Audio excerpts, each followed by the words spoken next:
All right, and we're back with another We're 616 oh god, radio. that was like a real chesty one. That one. Good Yeah, you grief. like it? Um, I don't know. We'll see whether or not my nose bleeds in about 5 seconds. My Too much nose has been emotion. bleeding a lot, and that'll set it off. Oh, jeez. And a nice vocal screech straight to the system.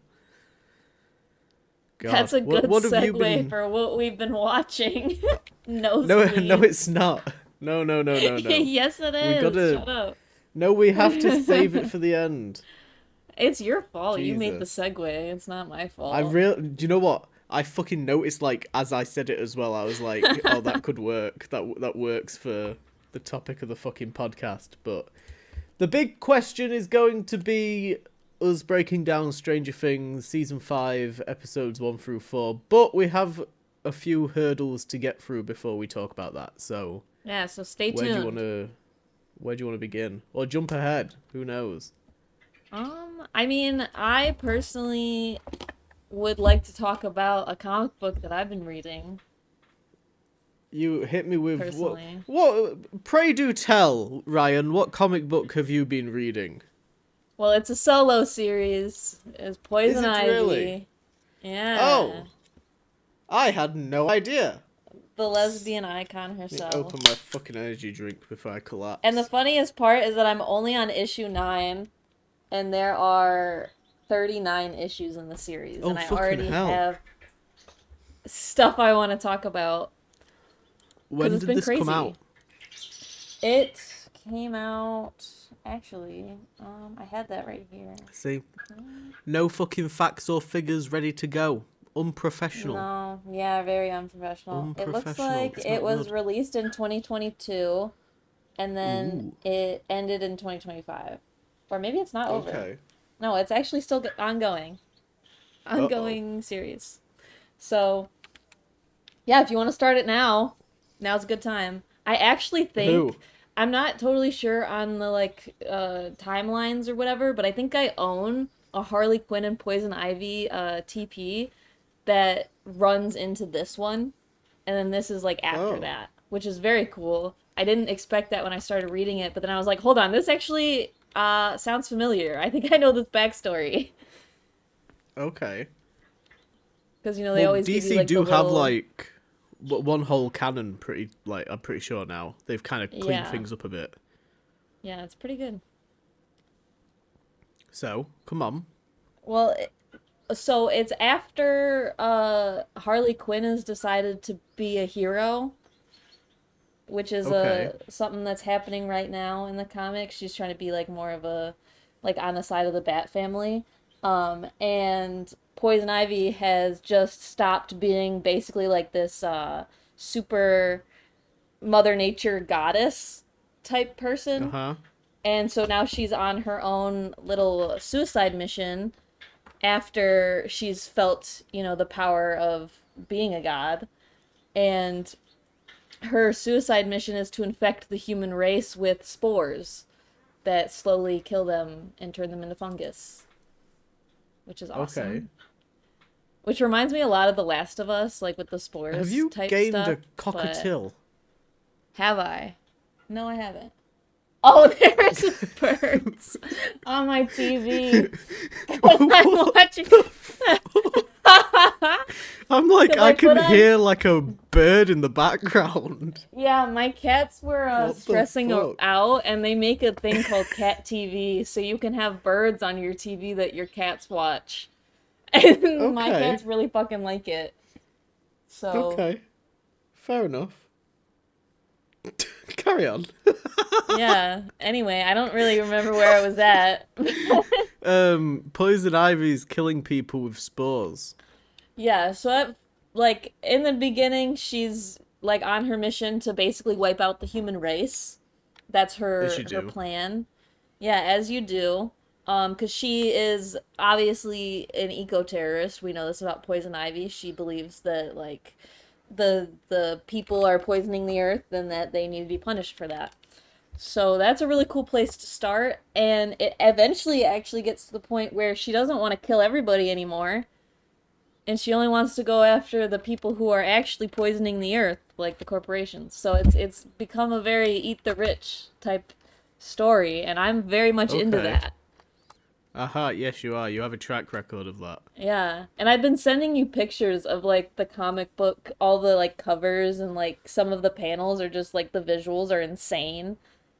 And they Yeah. don't stop. They're just constantly even crazier and crazier. So I've been having a lot of fun with that one. It reminds me actually some of the artwork that you've been sending me. I'm gonna send you some pictures of it now on Discord. But it Hmm. reminds me I I don't know if you remember fucking back in like episode 3 we did the Lies of P thing where I told you about the video game. Right, yeah. And one of the other games that I want to eventually do another one of those recaps on is called Dishonored. Mm. And it's my favorite game franchise like ever. And in it there's like pieces of artwork that you can collect. So when you were sending me those, it kind of reminded me of the artwork out of that, like Oh very wow. watercolory. Yeah. Yeah, It like definitely it being is. fucking all over the place, like colors, watercolors and shit.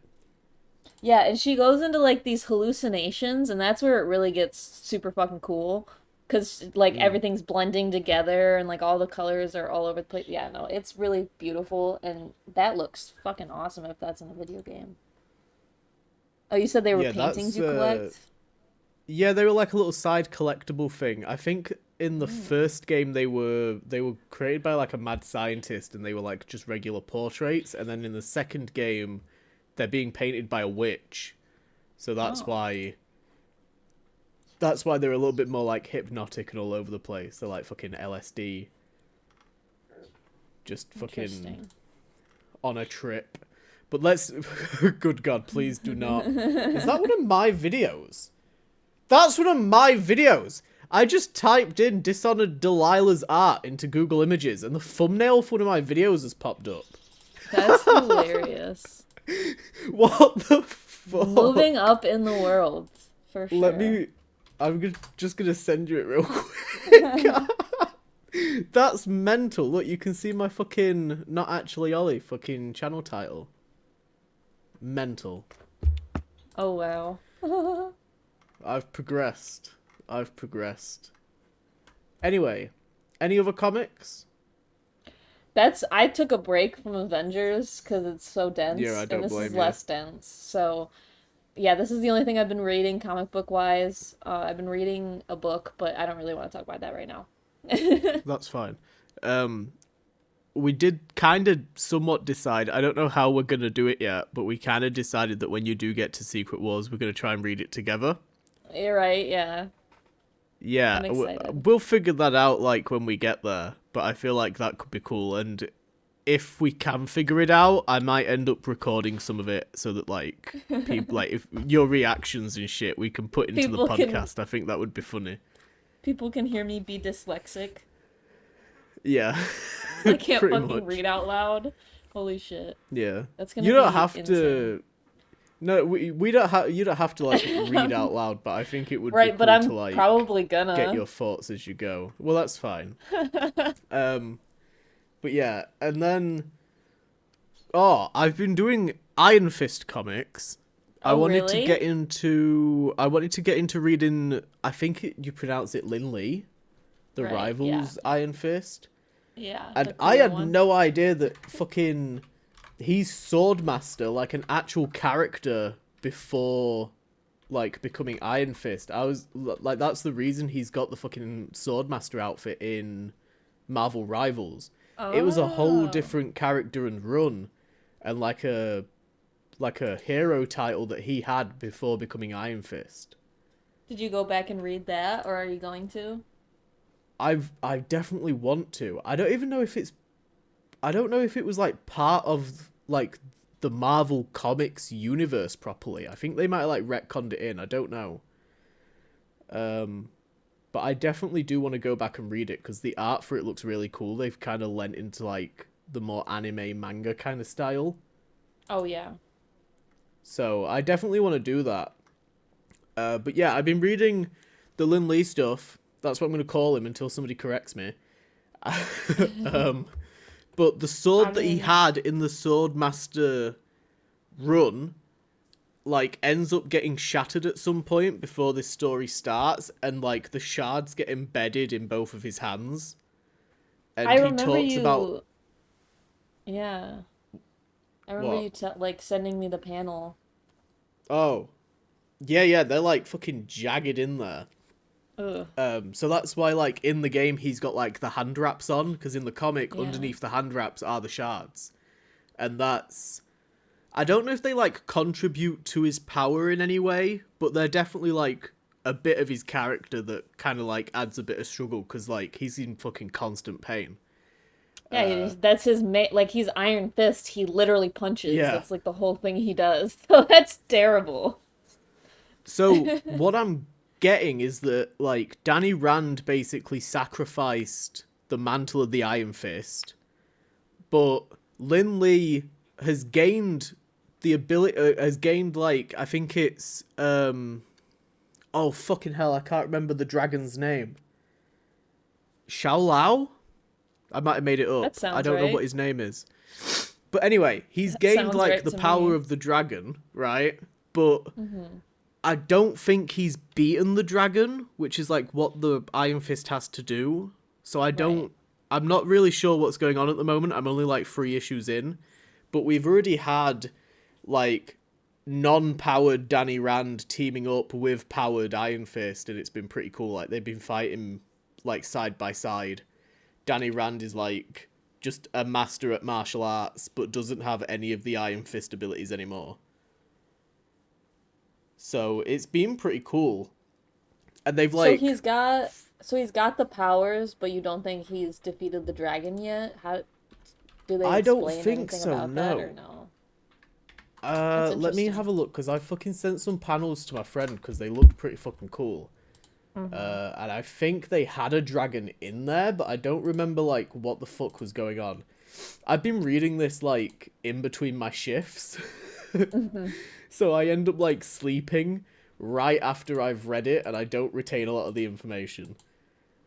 Let's have a look. I found like a Hulkling and Wiccan comic book box that I really want to buy, and it's like £150. Oh, jeez. It's a lot of money. Yeah. Uh, okay, I ain't finding it. Let me Google Lin Lee Iron Fist and see if we can just fucking stumble across the info. Oh, as the Iron Fist, Lin Lee is untraditional. He became Iron Fist without defeating Xiao Lao, and thus did not possess the mark of the Iron Fist at first. Okay, so yeah, Just straight willpower. at the moment it seems like it. Yeah, Holy shit. it says one day his archaeologist father gave Lee a mysterious sword and left with his brother Feng. So Feng has just come back into it. I didn't know that they were brothers. I don't think. I'm not sure. I thought that maybe they were like adopted brothers or something, because they don't really look like each other. But Feng's just come back into it with powers, and like he seems like he's going to be the villain of it. So it's going to be like Lin Lee versus Feng. Uh, and the sword is the sword of Fuzi.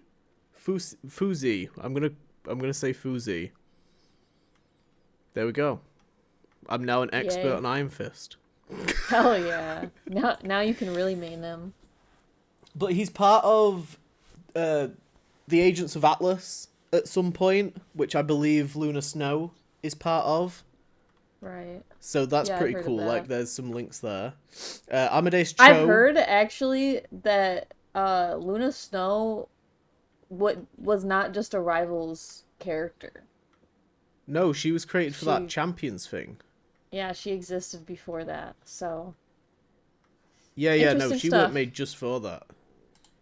I thought she was because I had never heard of her before, but yeah, no. Pretty cool. She is a video game exclusive one, but I can't remember which game it was. I want to say it was Marvel Champions. But her and Iron Fist have like a running kind of romance, but I don't know if it's like purely because of rivals, Yeah, they do have or that if it's team up. something that, yeah, is a good team up.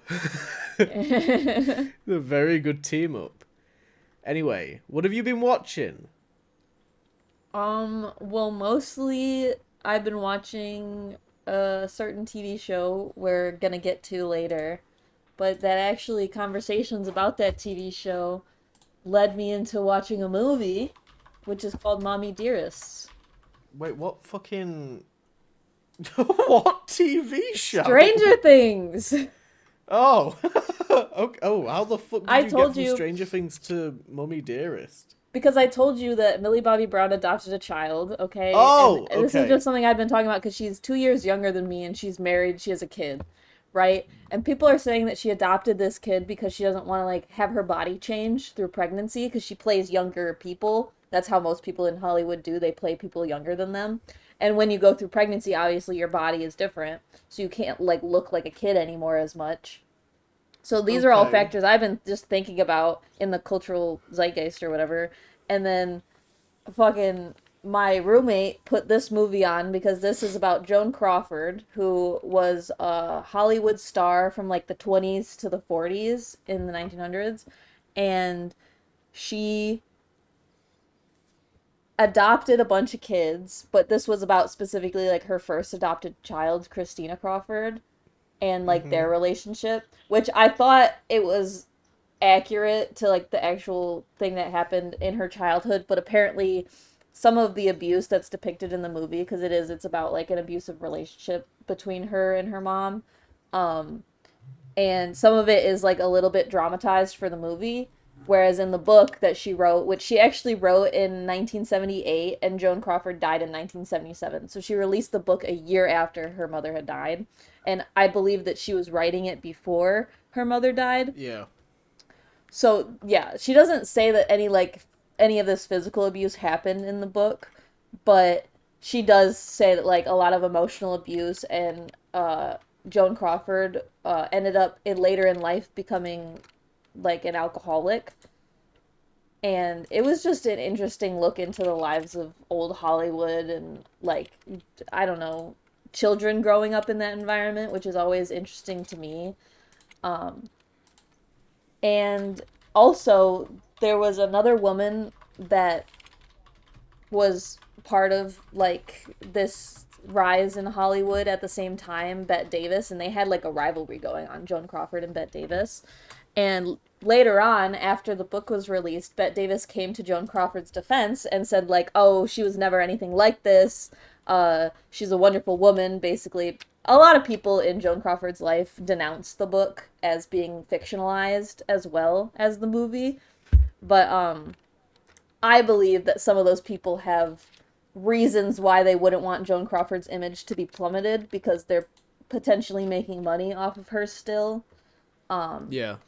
and so I don't think Bette Davis is one of these people, obviously, because they were rivals. But later on, her daughter released a different book called My Mother's Keeper, and it basically says that while her mom wasn't abusive to her, she was definitely an alcoholic and a little bit neglectful, and had like was in an abusive relationship with somebody who was abusive to her kids. So Mm. that was an interesting thing to find out, where she's like uh basically saying that Joan Crawford's not anything bad, whereas her daughter's like, well, but you did not great things to me either. But yeah, people like Christina's two younger sisters. She has twin sisters, not twins with her, but the sisters are twins with each other, and they basically say that their mother was never mean to them or anything like that. But her brother, who was adopted after Christina, says that he doesn't think that his mom ever really loved him and really just used adopting children as a publicity stunt. So it's just very interesting to me, like all of that. And she actually ended up removing Christina and her brother from the will when she died. Mm. And she said in the will that it was for reasons that are known to them, and a lot of people think that it's because she knew about the book being written, so she didn't want to give them any money. But then this is why I think that the people who in her life, in Joan Crawford's life, that were left in the will might not want her image to be tanked because they're still making money off of like what they were left in the will, which is probably like royalties from things that she Yeah. was in and stuff. Like that stuff still makes money way after you're dead. Honestly, a lot of money after you're dead because people want to remember you, so they start watching it again and seeing all your things. So it's just, yeah, I don't know what the reality is, and it's obviously I'm not saying Millie Bobby Brown is doing anything like this. It was just something that came up while we were talking about it, and just the potentials that are there for, like,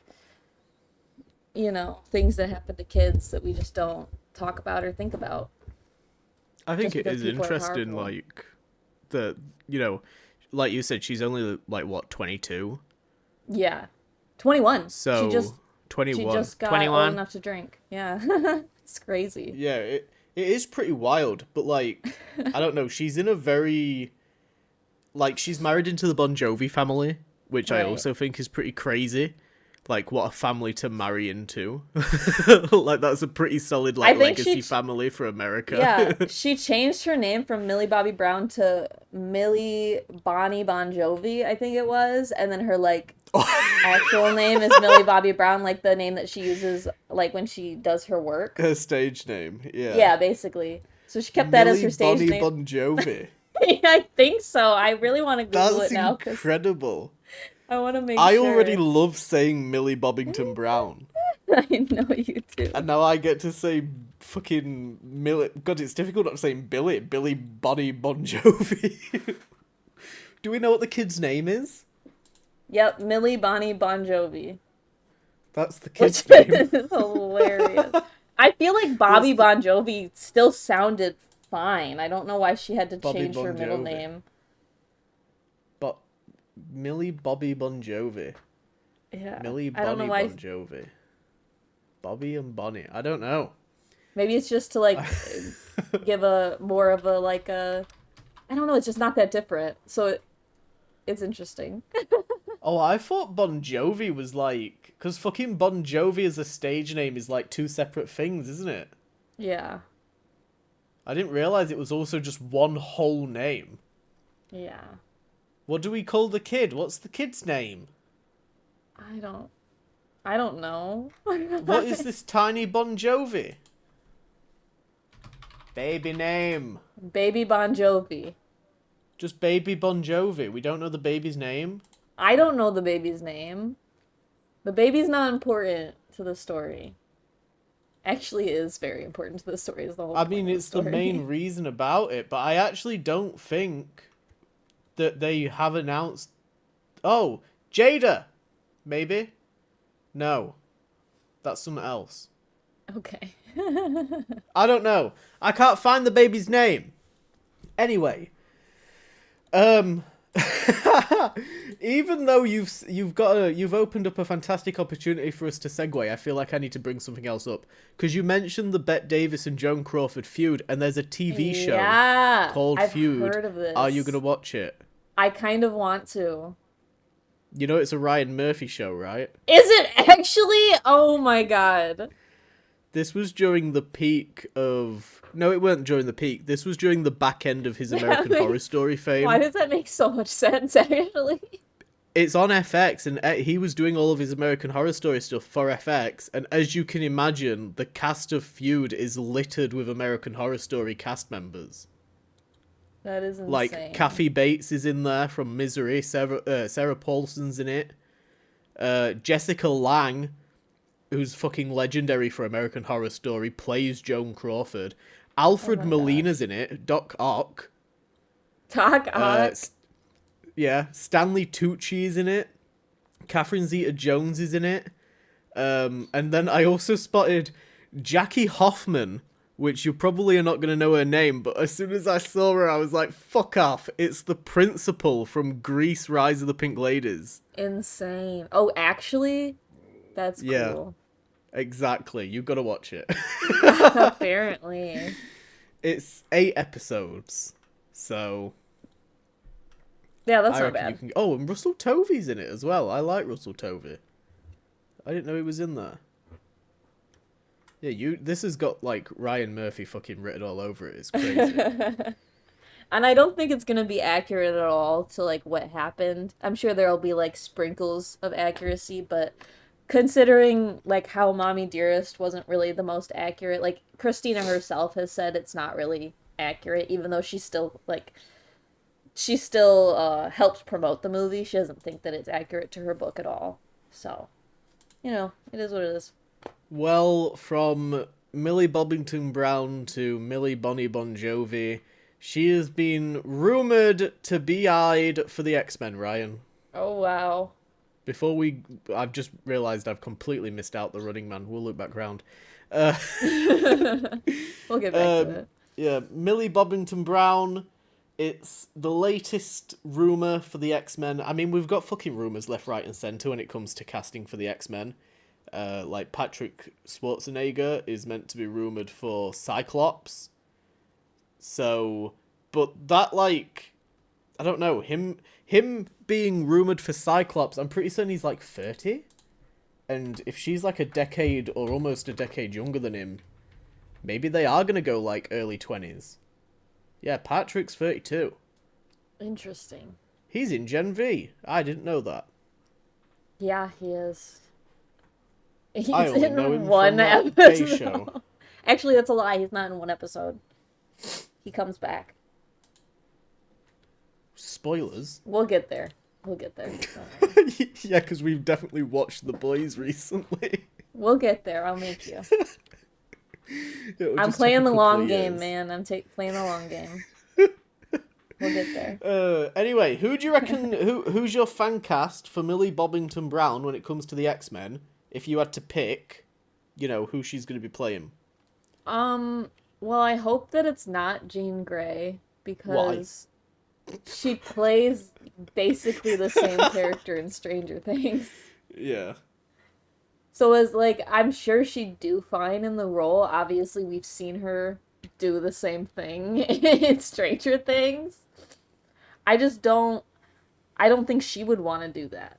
I don't know. Maybe I'm wrong. Maybe she's comfortable This with is it. why I like the film Damsel so fucking much, because it's somewhat completely different. I really like her doing action. I think she's great at doing, like, the physical stunts and shit. Yeah. And it was cool in Damsel seeing her switch it up a bit and, like, fucking rock climbing with a fucking sword, like the fucking badass slow motion walks with a dragon behind her and shit. So I kind of fuck with her doing anything as long as it's action related. I What don't know. about There's Kitty not. Pryde? I think that would be cool. There's not a lot of female X-Men to choose from actually. But yeah, no, I would be down for Kitty Pryde. Some people have also suggested that if they are going to try and shoehorn the X-Men in kind of like pre-Doomsday with like Sadie Sink and stuff, like one of them could be playing Mystique. Ooh. Sadie Sink or Millie Bobby Brown could be Mystique. Could be. I think like both of them, that would be kind of different for them, like being completely smothered from head to toe in makeup. I think And, like, that having would be to- much different. Yeah, I'd be down to kind of see how that goes. I think the interesting part of Mystique, though, is that it's not ever just one. Like, yeah, there's the single actress that plays Mystique as she is Blue, or like her quote unquote human version. But there's like, she also becomes so many other people, so there's going to be a lot of other actors that you kind of have to work Yeah. with on that to bring that character to life. But Yeah. yeah, no, that would be interesting. Fuck it, Millie Bobby Brown is Colossus. Why not? Why not? Let's do it. I mean, who else? There's nobody else that could ever possibly play Colossus. No, she takes the cake. He's such a difficult character to be fan casting. Yeah. Anyway, I watched The Running Man. Ask me You about The did? Running Man. What happened with the Running Man? Well, here's my non-spoiler review, I guess, because I have a feeling we'll end up watching it together. Yeah, So- after you told me Coleman Domingo was in it, I really didn't want to watch it. Because I was like, nah, I probably won't. Fuck Glenn Powell, whatever. Not really. I don't really care about him that much. But Coleman Domingo, you got me. You got me with that one. It's really weird because, like, watching this film, it was, imagine like Hunger Games mixed with Squid Game. it's got like that dystopian kind of feel to it, but it's like still Mm-hmm. relatively close to modern day. That it's like Hunger Games is a bit too dystopian, whereas Squid Game's like set in reality, right? So this is like a Right. bridge in between. Yeah. So the premise is like I don't know like how far into the future it's set, but it's clearly got like a little bit more of advanced technology and stuff. But the premise is that like Glenn Powell, I don't know his name in the thing because I've not retained it. It's probably like Nathan or something masculine. Yeah. Um, he's just he's Jake. fucking down on his luck. He gets like fired from his job, and he's got like no fucking money. He's got a wife and a kid to support and stuff, and they live in like a shit area of the city. And he like it starts off with him being like, "Oh, look at the fucking Running Man! Like, look at these people competing on TV in like this reality show." And like almost killing themselves to earn some money. Like, you must be fucking stupid to do that. But then Mm-hmm. like he realizes he's got no other choice basically. Like, he's got to do this. So he ends up applying for the show. I didn't really like click in on the film for like the first sort of 20-30 minutes or so that's just what I retained for it from it. I was like, meh. I was like, I could give or take this film for the first 20 or 30 minutes. I was like, I'm not bothered. But Interesting. then when they actually get him signed up, it reminded me of. Do you remember the Black Mirror episode with Daniel Kaluuya in, where they're all on the treadmills? No, I don't think I watched that one. It was like episode 2 of the first season, and they're all on like these treadmills, and they can like buy things, and they've got to like exercise for currency and stuff. I'm gonna It be reminded honest. me. That What? first season, with that's the one with the politician, right? That was the Oh first yeah. episode. Yeah, no, I didn't watch any more of that. I was Okay, well now not you know what into the it. second episode is about. Yeah. But anyway, it kind of gave vibes of that. Like, it was, they were going through all this like training and stuff. They threw in Katie O'Brien, which I was like, okay, I'll take Katie O'Brien. Why not? Like, that's gonna make this film a lot more appealing for me until we get some more Coleman Domingo. So Right. then you realize that like they've got like these three main characters. You've got like Glenn Powell, you've got Katie O'Brien, and then you've got this other dude, and they're gonna get like grouped up. The next season of The Running Man is gonna be these guys, and the concept for this season is that they've got to survive for 30 days in the city or in the area or whatever with uh this group of hunters hunting them, and they're going to be like hiding from surveillance. It's a huge game of hide and seek, basically. But if they get caught, they get killed. And the longer they survive, the more money they rack up. So the concept is that, like, every single day you get, like, 5 grand, I think, sent to your family or whatever. So even if you don't survive the full 30 days, you can still, like, benefit from it if you can survive long enough. Coleman Domingo's doing like his fucking show presenter gig, and he's like on the stage, there's dancing women and shit, and he's like talking to the camera. It's like Hunger Games. Yeah. And then, He's like the host. yeah, basically. And then they get like let loose, and that's what the film's about, is like one of the guys gets offed pretty quick in like a kind of comedic way. You can expect it from like the introduction to him. He's not the greatest. He doesn't really have like survival instinct at all. Cannon And fodder. then, yeah, pretty much. And then Katie O'Brien's character, they don't focus on these other characters too much. It's purely from like Glenn Powell's perspective for like 80% of it, but they check in on the other competitors. And Katie O'Brien's character's like fucking burning money, partying, going to strip clubs, going to casinos. She's just having the fucking whale of her time, basically. Um, so then throughout Glenn Powell's kind of journey, he visits like so many different areas in the city and gets to like explore the city and see people that are within that world, and like how they're, it's massive on classism, basically. Yeah. You like, there's a lot of emphasis and a lot of like symbolism and a lot of commentary on like the way that people are getting dicked over, the way that like people will sell you out to benefit themselves, the way that the government is like fucking over the lower class and aren't helping them.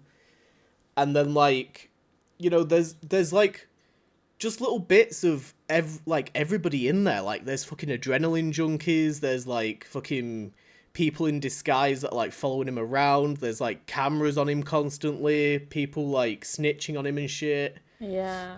There's just a lot of stuff going on.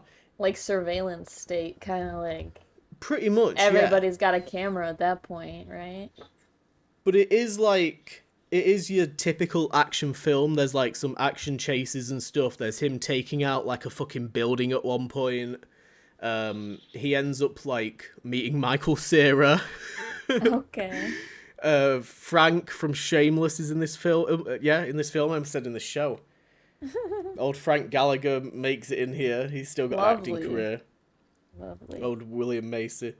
And then yeah, you get like, so the only thing that I can really say without like spoiling it is he ends up meeting towards the end of the film this woman that like he keeps seeing clips of her on this like Meet the Kardashians style reality show, and throughout the events of the film he ends up like encountering her in a scenario and she gets like dragged into it.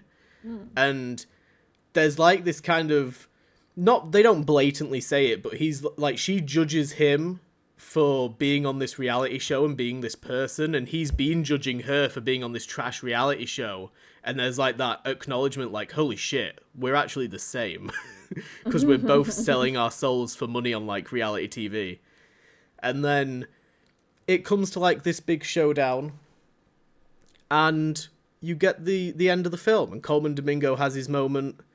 And yeah, that's all I can really say without blatantly spoiling anything. But it was a half decent film. I didn't love it, but I didn't hate it. It was like, it was a fun watch. Yeah, sounds very exciting. It didn't like, it's no long walk. Yeah. It's no long walk, but it was better than Superman.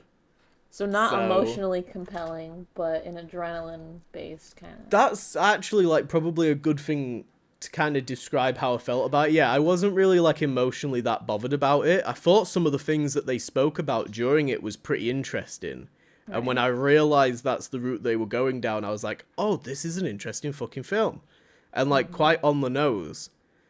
But yeah, I don't know. I kind of am curious how it's doing at the box office. I'm going to Google it. I know that Wicked 2 is at like 400 million right now. Whew. I still haven't seen that. Fuck. You'll get to it eventually. And if you don't, we shall watch it digitally. Yeah, we'll get there. We'll get there eventually. Oh, The Running Man's not doing good. It's only at 61. 61 million? Yeah, that's not great. Films like this, like, you'd want them to be doing around like 300 for them to be like considered successful.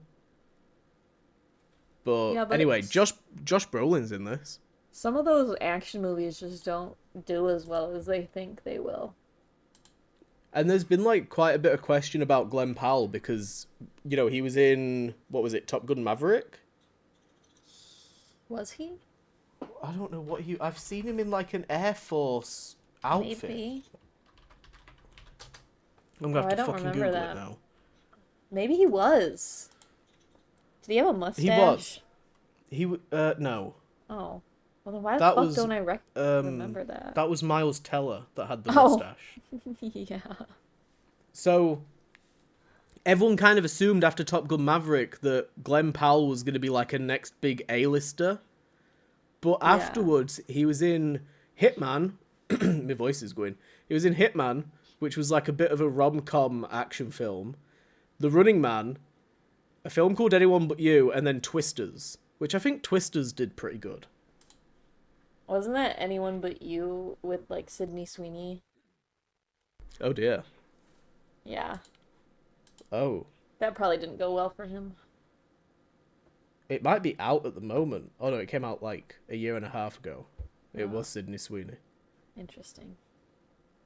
Yeah, I remember So yeah, seeing the trailers for that one specifically in theaters and just being like, yeah, I'm good. I I'm don't know if okay. like I don't know. Have I told you my fan casting for him? I can't remember if you did, so go ahead. I think I did because I mentioned Coleman Domingo at the same time. Oh, yeah. Um, Yeah, you said Captain America, didn't you? yeah, I think he would be a really really great Captain America. I think Yeah. he's got like those Chris Evans vibes of like he looks the role, but he's not really an A-lister. Right. And then I said and he he, looks like he came out of a lab, so it's perfect. yeah, exactly. So I reckon he would be really great if they decide to recast Steve and bring him back. That I would would be go with interesting. Mr. Glenn Powell. Okay, let's fucking talk about it. Are we there Let's yet? talk about it. We're there yet. We can get off now. Yay. I've lost my notes. Why don't you? Because I feel like you've probably been a little bit more tuned in. Why don't you recap the last 4 seasons of Stranger Things for us, Ryan? Oh, Jesus. That's a lot. Um, Just give us a brief rundown. well, season one, obviously, Will Byers goes missing, right? Yes. He's trapped in the Upside Down, and everybody's trying to figure out where he went, and then his body turns up. He's actually dead, but then no, he's not dead because the body's full of stuffing. Mm-hmm. And so then they keep trying to find him, and eventually I think they go into the Upside Down to get him, and then they get him back, and then they fight off a I don't Demogorgon. That's the big remember. bad guy, the Demogorgon, and Hawkins' lab is a bad guy, kind of, because 11, who was getting experimented on from birth for these what are they called? Mind powers, whatever they're called. Anyway, she's the Holy reason shit. that the You're Upside right. Down is even a thing. She opens up the gate for the first time, or at least I think she thinks she does, but then it turns out that it wasn't her, and like later on, but we'll get there. And then season two, 11 is being hidden away by Hopper because he took her in after season one. I completely Um, forgot that Joyce and Hopper go into the Upside Down in the first season to get Will. yeah. Carry on. Holy And shit. then, so she's on the run. She's hidden away in the cabin. And this season is the Demodogs. Oh yeah. And We get that there's, iconic Steve look with the bat. yeah. And he goes and fights the Demodogs. And The I Mind think Flayer. well, that was actually, oh yeah, no, this was the start of the Mind Flayer because Will is possessed, right? Mm-hmm. So he's feeding information to the hive mind so that they can find Will and bring him back. And so they're trying to get the mind flayer out of him. And they manage to with like heat and stuff, right? And then Yeah, yeah. so the mind flayer's gone, they think. And I actually don't remember how that season ends. It ends Oh with them yeah, going to prom. it does. And this is also the season where we get Max Mayfield, who's a gem. Oh, of course. She's probably my favorite character. She's great. So then after the prom, we go into season three, which is summertime in Hawkins, and you get the mall with the Of Russians course. and The Scoops introduction Ahoy. of The Robin. Robin, yeah, Robin shows up. Okay. I Also couldn't remember. a great character, one of the best things to happen to Stranger Things. And then the Mind Flayer is back, but as like this weird goopy creature that's collecting like people's skin and bones and stuff and turning it into a giant flesh monster with the Hmm. help of Billy Hargrove, which is Max Mayfield's brother. Stepbrother though. And You so said that in like such a here's a plot twist. Billy is Max Mayfield's brother. which you knew about in season two, but I forgot to mention it. Well, he didn't really do anything in season 2. He was just kind of there, An and then like he had asshole. that fight at the end with Steve. For no reason. Yeah, just to And make then things more did they difficult. jab him with needles at some point? Max jabbed him with like Yeah, that's a fucking big crazy. needle and then threatened him. Yeah. So then they Robin and Steve and Dustin and Erica go underneath the mall to find a new gate that the Russians are opening. And I didn't talk about the tunnels in season 2 either. I missed that, but there were tunnels. Those come There back were in season tunnels. 5.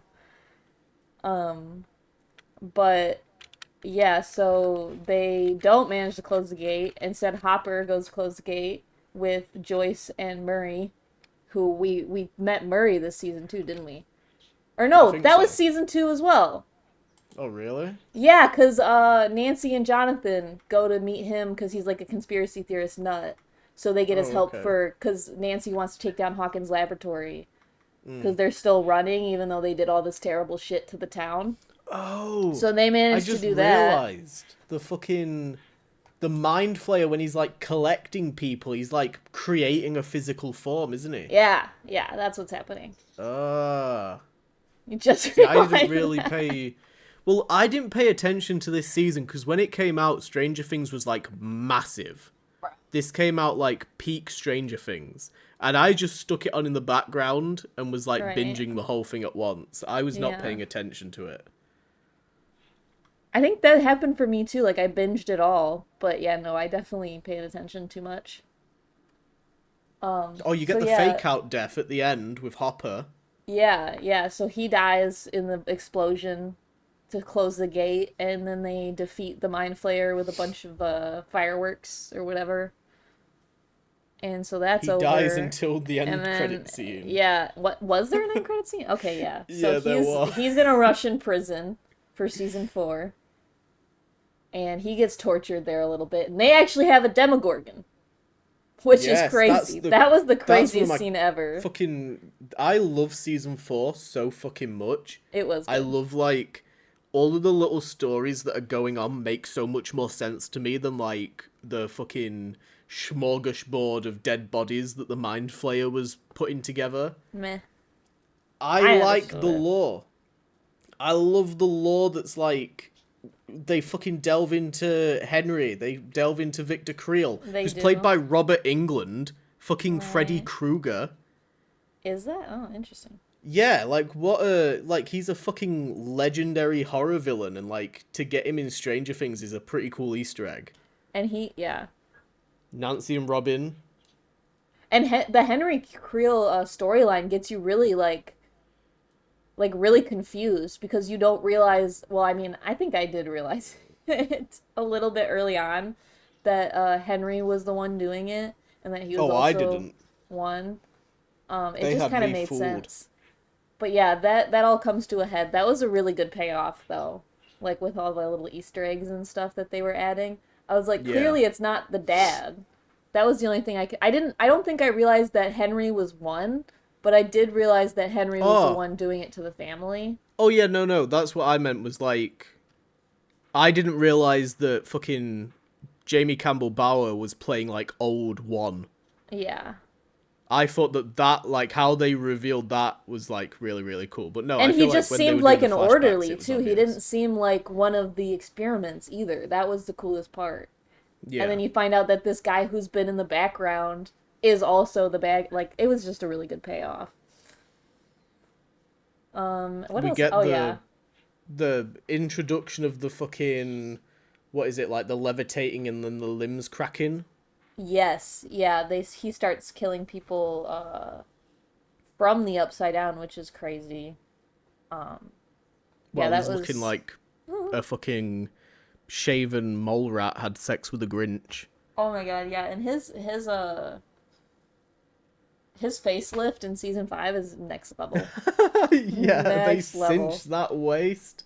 He had some fucking surgery done on those cheekbones. Yeah, He gained sculpted. some Groot arms. No more open belly for Vecna. Absolutely not. But yeah, we got the fucking the iconic scene with Max where oh, it made me cry because I thought she was gonna die in that fucking cemetery. when she Yeah. starts levitating and shit. And then you Yeah. get like the swell of the music as she's fucking running. Mm-hmm. That was when Stranger Things like got me hooked, and I was like, okay, let's fucking go. That was what did it for you. Yeah, that's when I was like, maybe I do like this show. And of course, what's his face? Joseph Quinn. Yeah, he was a big part of it. I didn't really care though that much. But No. yeah, the club that he had was pretty cool. And D&D is a cool like thing in general, which the whole show is based off of D&D. And it, like I did like his dynamics with like the kids and like them having a place to be themselves in high school. Like it was their freshman year. I don't know. It was just pretty fun. Yeah. So I like that aspect. And then yeah, him and Dustin was really sad. I did cry a bit. But that was Oh, mostly because when of he Dustin. plays, is it Master of Puppets? Yeah, and then he On the fucking dies. guitar, yeah, gets torn apart. But then you get like the swell of the music again at the end of the season with fucking Nancy, Steve, and Robin as they fucking storm Vecna's house with like shotguns and Yeah. Molotovs, Yeah. while Lucas is fighting the fucking jock guy. Max is fucking levitating again. Oh my God. That was so stressful, the Lucas scene. And I felt so bad for him. And then I was Yeah. scared for Erica too, because she was just being attacked in the fucking field. Oh, Oh I my don't remember God. any of that. Yeah, because she was supposed to warn them when they got there, but then she got attacked, so she couldn't warn them, and then they got the drop on Oh, Lucas. Yeah, it was fucked up. Or he was fighting Jason, wasn't he? The Christian guy, yeah, yeah, the fucking who that the whole like a satanic panic storyline was really cool. I really liked yeah. that. Those small towns get really crazy when you're weird. They get really crazy about it. So Well, I did enjoy. I was listening to a murder case at work because I listen to my murder documentaries and podcasts. Yeah. And they were talking about a case where like the one of the suspects involved was really into witchcraft, and so when it went to trial, the opposition tried to pin it on the witchcraft, and it weren't holding up. He's like, oh, Yeah. he killed this person because he's like into satanic rituals and witchcraft and like all of this stuff, and it just didn't hold up because there was no evidence. They were just going up like purely based on that Yeah. because people just got kicked up into a frenzy about it. Yeah, they always do. Anything slightly like quote unquote evil, which is a lot of Yeah. things according to the Christian religion. Yeah, is like just Oh boy, are you going to needs enjoy to watching be Midnight Mass? burned with fire, I guess. But But yeah, yeah. the ending of season 4 was really great. I really liked that, and I was like devastated what happened to Max. Because I Yeah, was that like, was no, bad. she already got saved once and now she's fucked.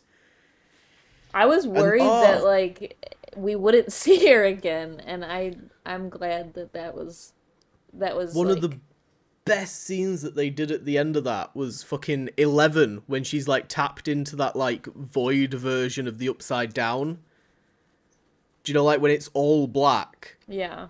and she's like miles away and she's like trying to fucking talk to Max and like trying to connect with Max, and like she can't hear Max replying or anything. Like Max is just gone, Yeah. and fucking Ellie's just fucking crying. Yeah, cause she's trying to get in her head after she gets put in the coma. Yeah. It's fucked up. Now I'm God, depressed. that season ended on like a real downer. Yeah, it was hopeless, it seemed. Yeah, and then we get season 5. Oh no, wait, we had fucking. Oh, one of the things that made me hate this storyline, and they redeemed it so hard, which we'll get onto it soon. But I really fucking hated the love triangle between Will, Mike, and Elle. Because when they get reunited, like, because Elle spends the majority of season 4 at with fucking Papa in the lab, right? And then Yeah. Mike with like his brother and Argyle and whoever the fuck catch up You with them mean in the Will? desert, and she takes down the fucking Will and helicopter Mike. and whatever. you get that scene where fucking Will, like, basically comes out to Mike in the most subtle way possible. And he's, Yeah, I don't like, think he crying in the understood that. car. I don't think he No, got because it. it's the 80s. Like, who would? I know But, the meme where it's like, how did Mike not know that Will was crying next to him, and then it's like a yeah, picture of yeah. that like bowl cut, and it's like all that Mike saw. Yeah. Which is But so good. I liked that scene, but I just didn't like that they were like going with that sort of storyline because All right. when Mike and Elle reunite and then like they pull away, you see Will in the background like out of focus watching them both, and I'm like, "Oh, I don't want this to be the focus. I like the cool action stuff." Yeah, and it is sad because I don't I don't know if they really will. I don't think they're gonna make Mike gay. I think 11 and Mike are like endgame. So it's just kind of seems fucked up. I feel like they're gonna add in a new character and then Will's gonna fall for them instead or something like that. But maybe I don't know. In season 5, I don't know, things seem a little bit different, but I Mike and definitely Elle don't still seem like together. Yeah. So, I definitely don't think that they're going to turn Mike gay. no, I don't ship them at all. me neither. I think it's more Which is a interesting hot take having for some people. yeah. Some people are gonna be I really think upset. I think it's more interesting having a queer character that is like struggling with the concept of having a crush and then Yeah. like overcoming that and moving on to somebody else than it would be to just like, oh la la la la la la la, he's also gay as well and they live Yeah. happily ever after. And like your childhood friend is always like your first gay crush. I feel like Yeah. that's a staple for gay people. I mean, I guess not always, obviously. Some people are different. But They the grow up majority of and find times. out. But yeah, when you know when you're a kid, it's usually like you have this really close friend that you don't realize your feelings are different for. You just know you really like them. And so him discovering basically that he does feel differently about Mike is definitely a beautiful thing. And it does suck like the heartache of oh he loves someone else and that someone is like basically Will's sister cuz Joyce and Hopper are together and like that's you know, they're basically family. Yeah. Like that hurts even more. And yeah, I would like to see him be with like somebody who just is good for him and not necessarily someone he's like latched onto for his whole life. So we will loop back around to that story because it picks back up and it becomes quite important. But I, I'm not gonna lie. When we do this recap, I'm not gonna remember a lot from episode 3 That's okay. because I was just binging it all in one go, and I don't know. I remember like the opening of episode 1 was fantastic. I love seeing Steve and Robin on the radio doing their Yeah. shit. That was Steve so with his little fun. rubber chicken. Robin's just riffing, dropping all of the fucking like pop culture references from that time. We got a Wiz mention, which we love. I did love it. That That was was so fun. crazy. They definitely Which have watched The also, Wiz together. when you loop back around then to fucking episode 4 as well, they've referenced Sword in the Stone. And I was like, what is going on? Sword in the Stone's my favourite animated film. I was like, what the fuck is happening? Like, why are they dropping the Wiz and the Sword in the Stone in this? Like, they're biased. You're accidentally They're an 80s leaning kid. into me. I'm targeted. Yeah. But anyway, we've got another love triangle going on Which between I Steve, hate even more. yeah, Steve, Nancy, and whatever his name is. I've hated it since the beginning, and I was really glad in season 2 when Steve just walked away from it, but then they literally will not let it go. They won't stop. They didn't stop in Yeah. season 4, and they're not stopping in season 5, and it's honestly cheesy, and I don't I don't understand why. And I hope to God it's actually just Steve being like, I want to be a good friend, and this is how I know how to be a good friend, and you're being weird for being like in competition with me when I'm literally not trying to be with her. But it does seem like he's trying to be with her, and that's what's fucking me up.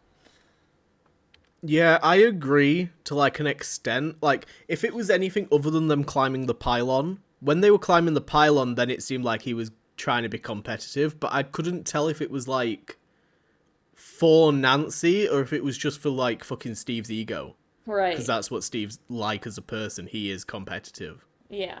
Which is, yeah, So valid. I don't know. I don't like it. I hate that it's there, and it's there for like just the first episode, and then they don't bring it back up really because they end up splitting people off Well, again. they do because the people they split off was Steve, Jonathan, Nancy, and Dustin. So like it's Yeah, but they're in a car the majority of the time. well, no, they literally had a conversation about it after they got out of I the did not car. retain it. Because Steve was like, we should go look around, and Jonathan was like, you shouldn't be calling the shots, and Nancy was like, I agree with Steve, and Jonathan's like being a little piss baby in the corner, like Oh, I do grounding and remember shit. that. Yeah. So it's like, they're still doing it. And I, like, yeah, no, I really hope. I like the stuff going on with Dustin right now is where my main focus is, to be honest, and obviously like Will and Robin, but yeah, no, I hope that I just romantic stuff gets to me sometimes if it's not like just a side story when it's like the main focus of a character. I'm just like, can we get over it, please? It's not that serious. You guys are gonna die.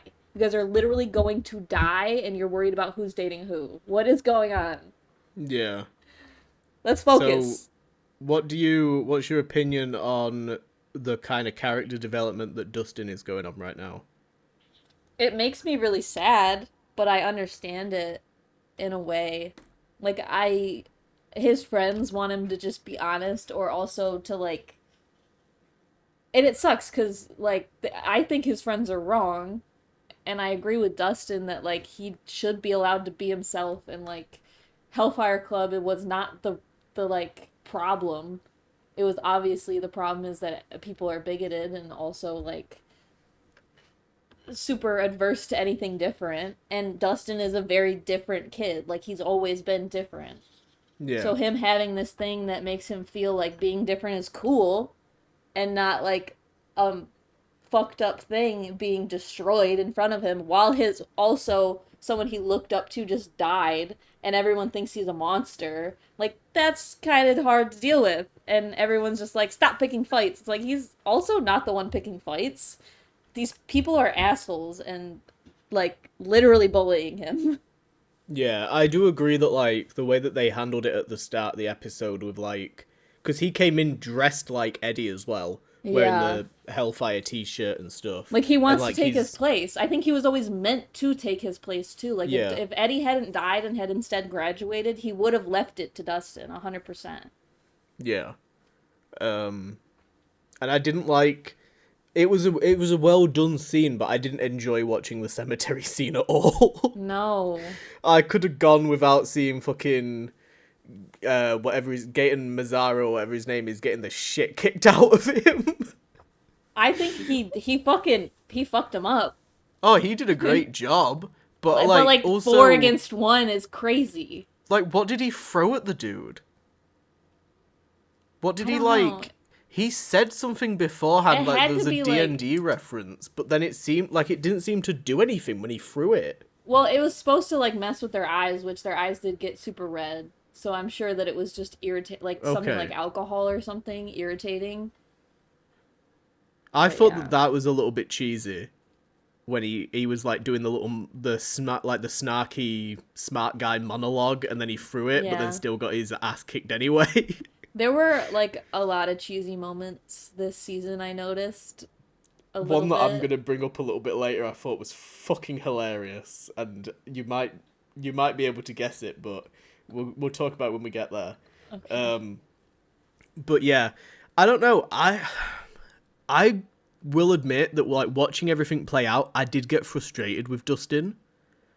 But like even though I understand where he's coming from and stuff, but my brain was like there is so much going on in this show that like right now, like Dustin, I need you to get your shit together and Yeah, focus. the timing was bad for him. Yeah.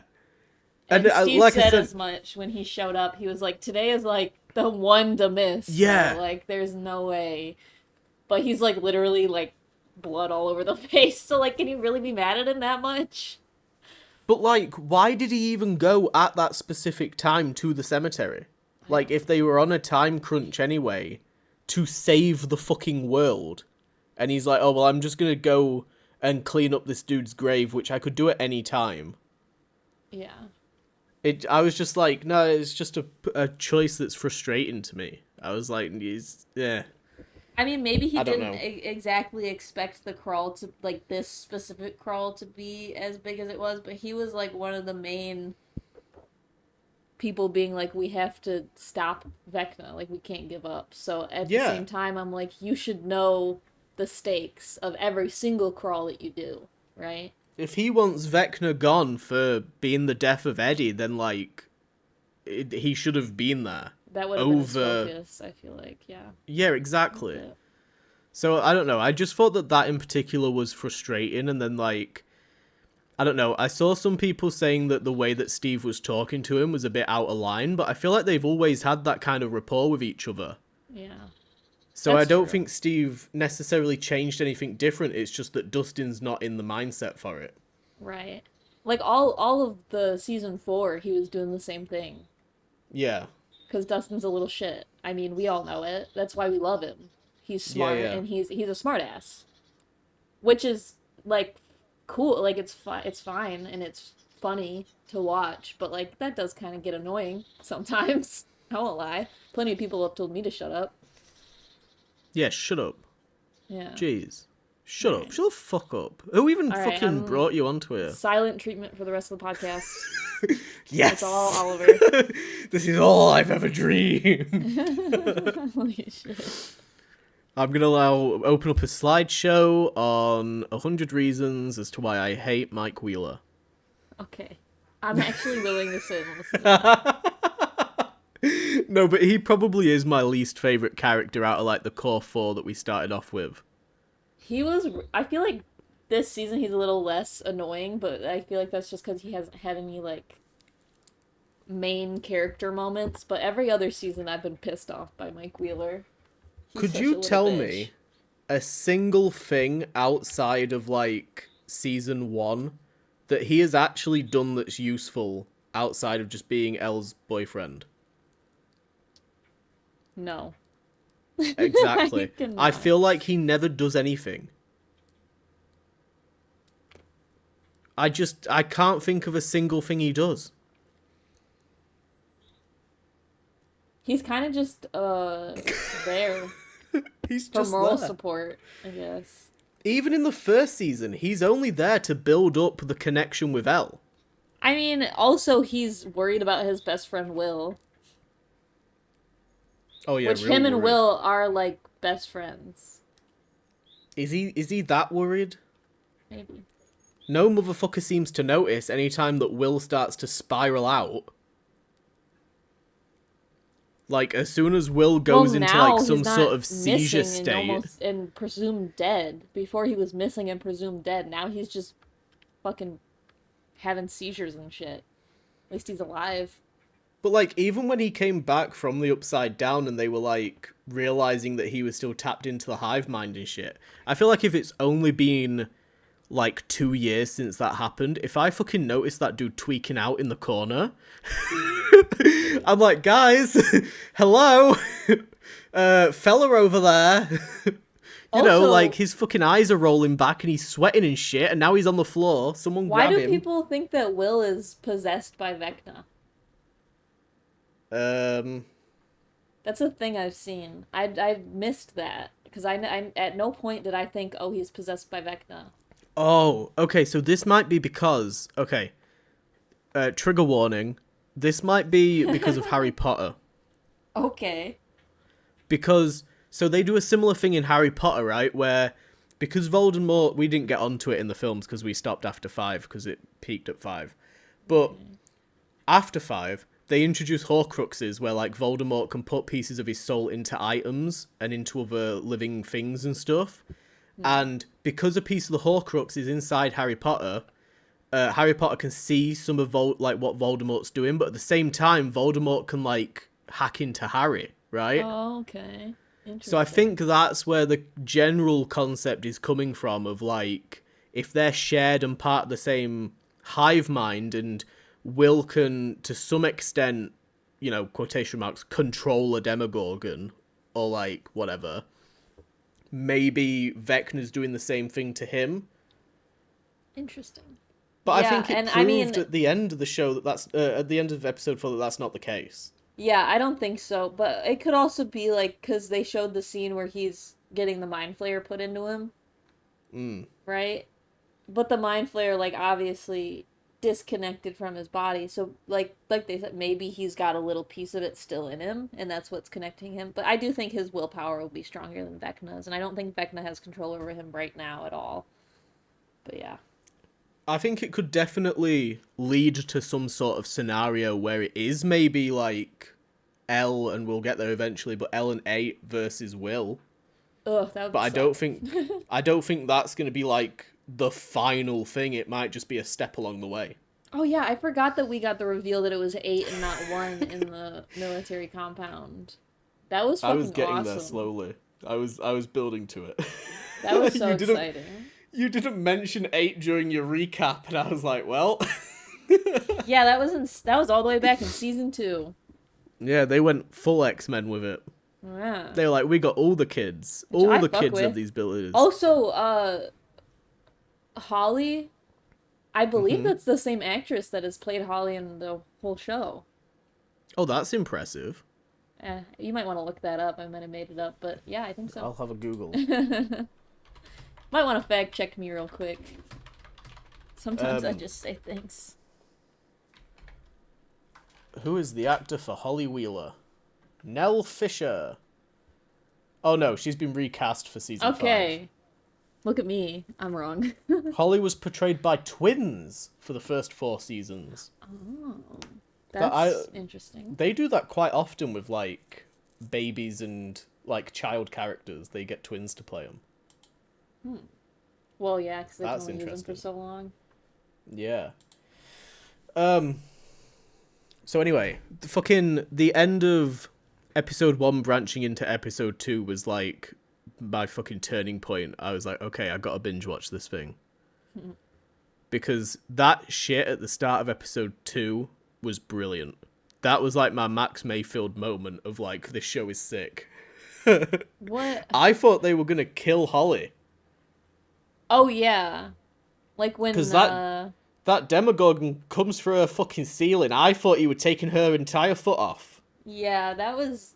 I was nervous for the whole family. I was like, they're about to massacre everybody here. He backhanded that motherfucker into the cabinet. She got up and ran. She was like, hell no. She took that bump and she no-sold it. She was straight out of there, full adrenaline rush, straight into the bathroom. Boom. Yeah. And then I liked the dismissal of, like, the mum being like, oh, no, it's fine, you probably just had a nightmare or whatever, like, whatever the fuck's going on. But then, like, the realization that her daughter's bleeding, That that's was fucking really terrifying. cool. Yeah. Yeah. That gave me chills. Yeah, can you imagine, like, being somebody that's, like, not exposed to that shit at all? Like, never seen a Demogorgon, has no idea what's going on, like, in your kids' lives whatsoever throughout these past 4 seasons. And then it just comes raining down on her like a ton of bricks. Yeah, it's also interesting because in season 1, we find out that Joyce and her kids are all staying with the Wheelers. So Yeah. in their house is literally Will, who has been taken by a Demogorgon, and then Jonathan and Joyce, who have fought Demogorgons, and obviously Nancy and Mike. They don't have any idea about any of this. But they're the only ones home when the Demogorgon attacks. Like, that is crazy. We get that really cool scene of her in the bathtub. Yeah. Old Ted gets Which fucking flung. I saw some behind the scenes of the bathtub thing. It's pretty cool. Oh yeah, they had like the tank, didn't they? Yeah. That's pretty cool. I thought it was like a really interesting choice to do that as well. Like, I expected them to be in the cabinet, and then like he fucking crushes the cabinet, and you're like, oh no, Right. they're in the bath. Fucking hell, they are. Like, you immediately think, there's no way they're in the bath. They've hidden in the cabinet, and then he crushes the right. cabinet. Oh fuck. They're not in the cabinet. Or I hope they're not in the cabinet. Yeah. Uh, but yeah, so you get the fucking stay the hell away from my daughter, and she fucking goes ham on that Demogorgon with the wine Yeah. bottle. She fucked him Brilliant. up. I And was not then expecting her to do that much damage, but like, what some the fuck? amazing editing and cinematography as well, with like Nancy arriving at the house Yeah, and you and don't know, then like, slowly you don't know the fate. revealing. Yeah, like revealing what actually happened. That was, yeah, that was really good. Really well put together and edited. And then that Oh, badass like the urgency from Nancy, which I've always liked whenever you give like Nancy a gun, she just immediately turns into like fucking Sigourney Weaver from Alien. She's like yeah. immediately let me fucking just blast these motherfuckers. But in that moment she's like she doesn't have no weapons, so she fucking looks at Elle and she's like, go get him. And like Elle Right. fucking marches into the upside down. That was cool. Well, I think she did. She had a gun, Well, but she she's gonna look was, after her mum. yeah, exactly. She She can't can't go just after like Holly, yeah, which she's is gonna scary. use the other weapon. Like she's gotta save her parents before she can go save her little sister. Which, oh my god! And like the whole lead up to Holly being taken and like her imaginary friend was so Oh, fucking Mr. What's crazy. it? Yeah. And her like the book that she's reading and I don't know. I just thought that was really cool too. Old Mr. Obviously What's I it, the immediately pedo. knew that Mr. What's it was Vecna. Like he's so immediately. But Oh, like the see, realization, I didn't get it at first. I was well, along for the ride until they went to the playground, and then like you kind of saw Jamie Campbell Bower's chin, and I was like, oh, okay, it's him as well. But yeah. then maybe it's because we haven't seen the first shadow yet. I don't really understand this whole like Dimension X upside down, like Vecna being a thing, but then Henry also being a thing. Like, I don't really understand how he's in two places at once or Um where this imaginary world is. I think that the imaginary world is all in Holly's head, or in I guess Vecna's head, and then he's put Holly into it, like, and like her physical body is in the upside down. So when Okay. he's Henry as like himself, he's like Oh. projecting an image of himself into this pretend world. So do you Like reckon like what like when. what uh like what Eleven does when she goes into that void space. I think he's Mm. created a world like that.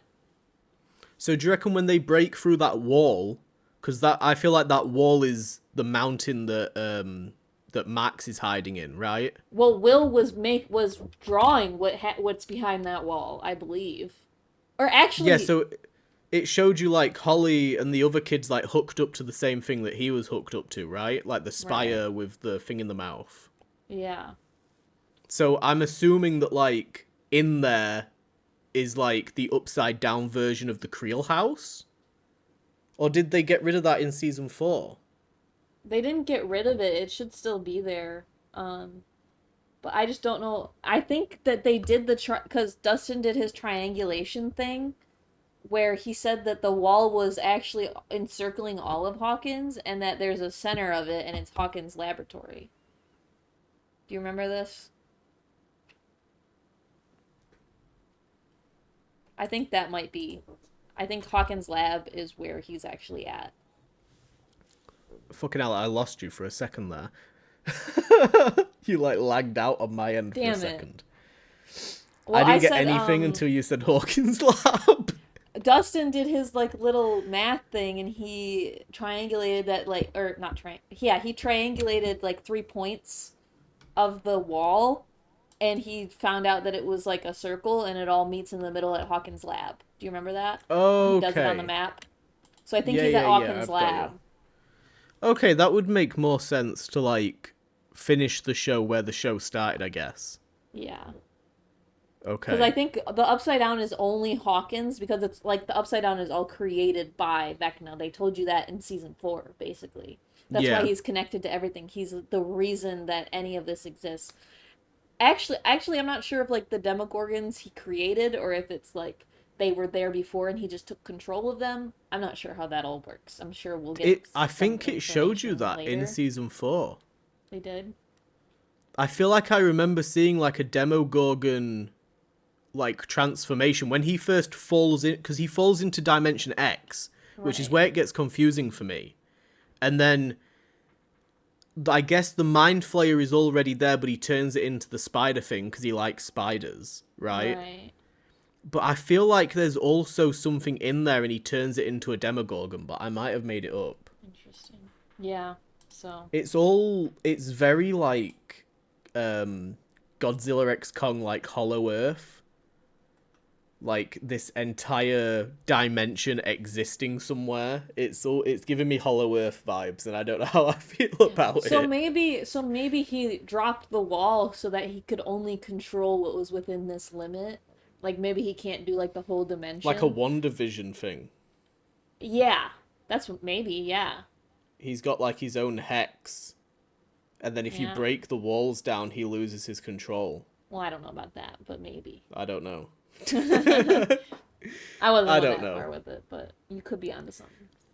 So anyway, fucking old Sarah Connor from the Terminator films is in this as the new big bad, and she's Oh playing yeah. like a scientist that has the entire lab in the Upside Down, which is a cool concept, and she's experimenting on like those tendrils.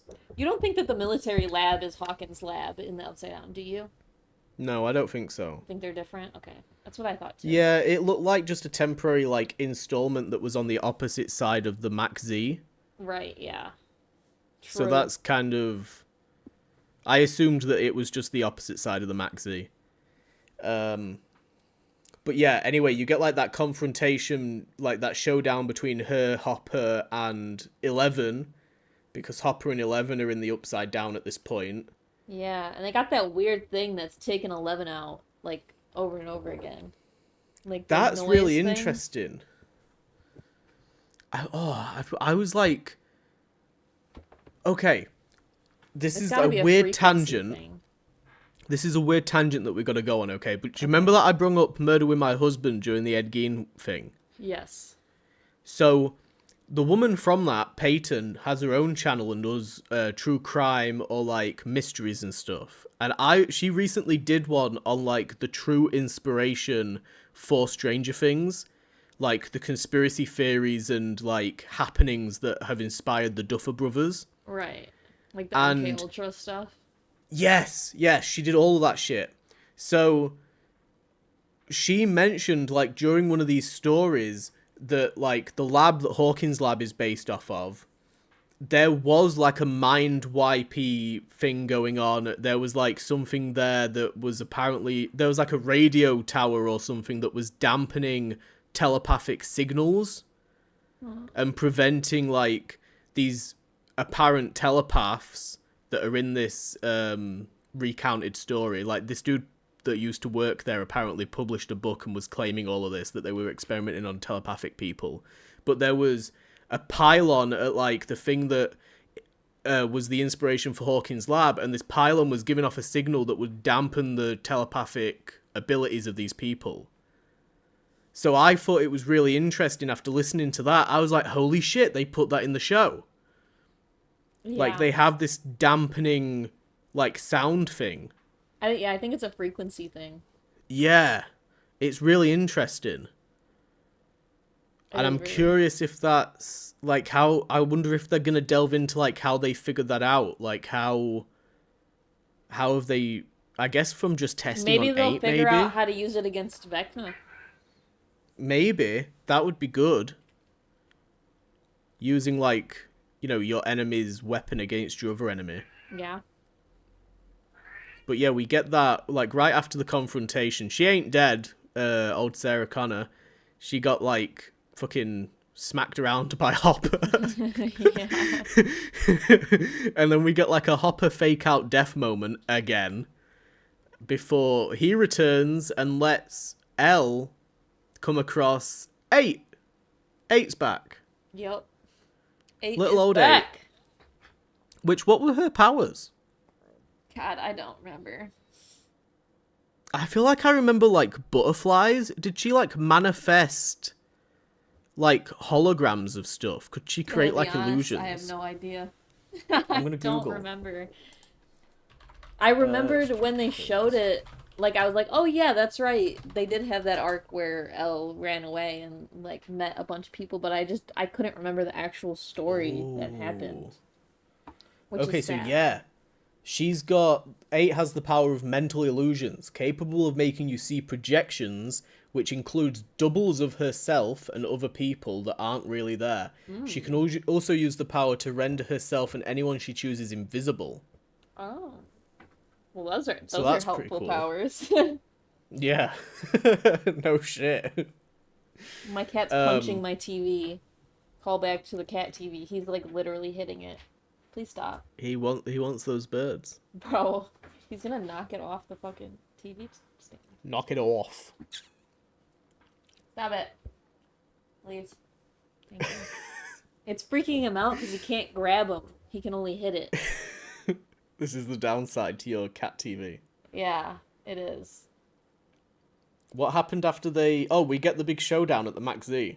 We do. That's Yeah, kind of that's like where Elle and Hopper's story sort of ends with like the revelation of 8 being there, and then we switch over to the Max Z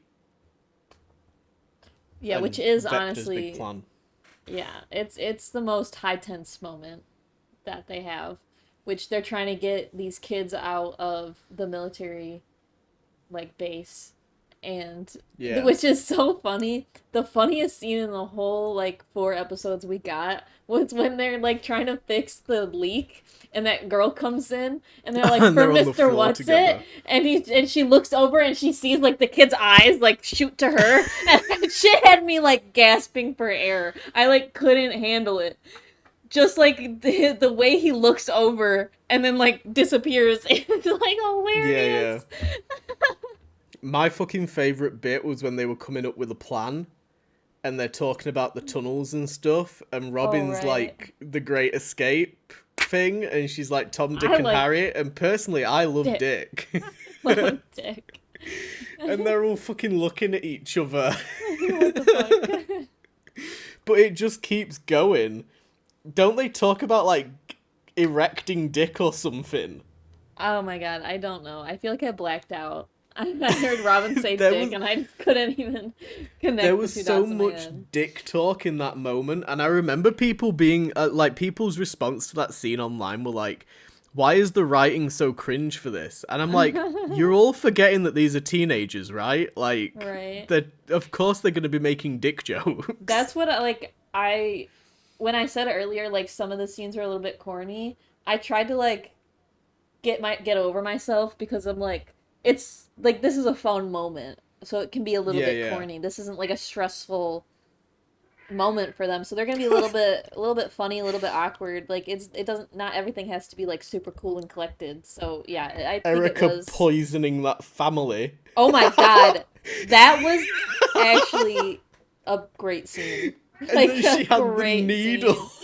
scene. I told you to eat your pie. It's fucking insane. Like she's the scariest character. I like she should alone go up against Vecna. I think she would win. Oh my days. It was really, really great. Derek was great. He had a real character arc He going on. did. Yeah. He was I a little hated him dickhead at to begin first. with. Yeah. Kind of wanted It him to only be took taken by like the 2 episodes. Demogorgon. And then and then at the end you're like, "Oh no, don't take Derek." Yeah, no, Derek's like a fucking real one. He stepped up. And the way he was like going through like mental exercises with the other kids was so He funny created to me. a fucking cult. Oh my god, that was He incredible. created a little cult in the space of like 20 minutes. And He was Joyce like was this like, little what's it cult. I can't believe she came up with that. And they're like, I can't believe like our like this whole plan rests on the fate of this little kid. And she's like, sometimes people just need like somebody to believe in them. And like he actually ended up being a baller about it. Like he really. Yeah.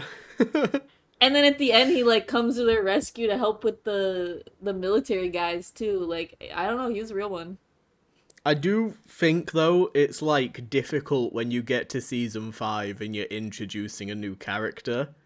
Yeah. I am, as much as I did enjoy his stuff, I'm like, did we have to? Could it not have been written to be somebody else? Do we have to bring in yet another? It's They like the did. Bob situation No, and I like the liked Eddie this one. situation. I feel like they did a good job though. Like he didn't take over, but he also was like a really good addition to like what they needed to have happen. Because He they were right. definitely None of them contributed could to the have done plot. it. Erica couldn't have done it. She wasn't the right age. It had to be somebody younger, and they already took all the kids who were younger. It had to be him. Yeah. So it made sense to me. And then, like, using Holly as, like, that point of, like, now she knows all these other kids, like, made sense. I don't know. So before we talk about like breaking down the final scene of the episode, we'll fucking jump to Max real quick because we get some Max and Holly stuff, Yes. Yes, and yes, I yes, yes, really, yes. huh? Yes, yes, yes, yes, yes. Oh. I really liked when they were inside. So like we'll get onto the cave in a minute in particular because it's quite important. But I liked when they were inside the cave and Holly's asking Max about like, what she's been through and stuff, and they're talking about Kate Bush, and she's like, "Oh, is Kate Bush one of your friends?" And she's like, "I guess, sort of, yeah." I thought that was like a really because like of course Holly's not gonna know who the fuck Kate Bush is. Right. But I That was thought cute. like what they did with Max, like Max being trapped inside Vecna's head and like traveling through, we got that glimpse into the first Shadow era of young Hawkins, of like Henry Creel at school. We got like a very small glimpse of it Yeah. where you get to see like young Joyce on her soapbox and like the flyer for the play getting passed around and stuff with like all of the young like That Ted can Wheeler's names on there, Hopper's that on really there. confused me until I saw the like thing and it said Henry Creel. I was like, "Oh, okay. It's the past." Mm. But I was Yeah, like, yeah. "Why do all these people look so different?" I think we might end up getting a lot more like 1959 stuff Which would be from cool. from that era because I mean they can't rely too much on the play I'd adding like to context. see I'd like to see like I don't know, Max going into his memories to like help with the fight against Vecna because I don't think she's going to wake up until the end probably if she does wake Mm. up. So I'd like to see her like fucking with him inside his head. That would be Yeah, awesome. same. As much as I want her to have powers, I feel like that's probably the more appropriate route is to have her. Oh, especially if they could get the actor that plays young Henry from the stage show. Eh, well, don't they have an actor that already played young Henry in season 4? Maybe it's the same kid. Maybe. I don't know, but I think that would be really, really cool synergy since it is canon. Yeah. And then it like flashes to her like being at the house and being chased by Henry, and she Well, gets to the cave and he doesn't go in there. right, yeah. I wonder, yeah, because they have to show you what happened at the cave, right? So this is what is addressed in the first Shadow. Mm. You get to find out like what the fuck happened at the cave, which I won't tell you because Oh! we're gonna go to London and we're gonna go watch it, aren't we, Ryan? Yeah, we're gonna take the trip Yeah, because I can we're gonna definitely go afford back to that. London and watch it. So we will talk about that in a future episode, but you are gonna find out a lot more context about Henry's time at Hawkins' lab, what that cave means, why he can't go in it, How why we it's went to so high important, school after basically. that, Yeah. because I don't really get that part. But yeah, maybe let's. maybe he didn't. I don't know if he did. I'm confused. I think he was at high school at the same time as the other characters before the events of the cave. Interesting. But I thought that his parents died when he was younger than that.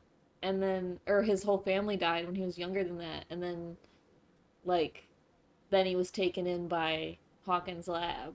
Or was that after, like, a while?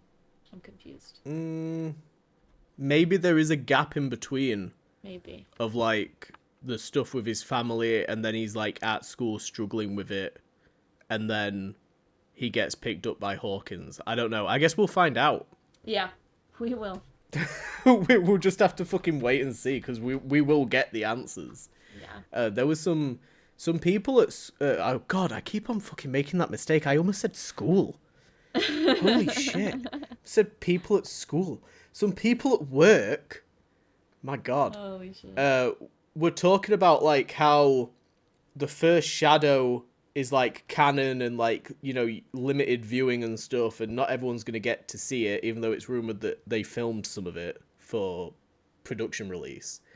But a lot of people were talking about like, you know, are they just gonna like charge on forward and expect people to know? And I feel like that's not the case. I feel like they're definitely gonna give you the correct context, because even when 8 came back, they gave you the flashback.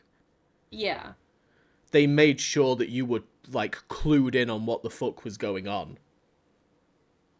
Which I'm Yeah. happy about, because not a lot of shows do that shit. I really hope that they do, because I think it's cooler also, like, as much as, like, the play is cool, it's cooler to see it cinematically in line with the rest of the story, in my opinion.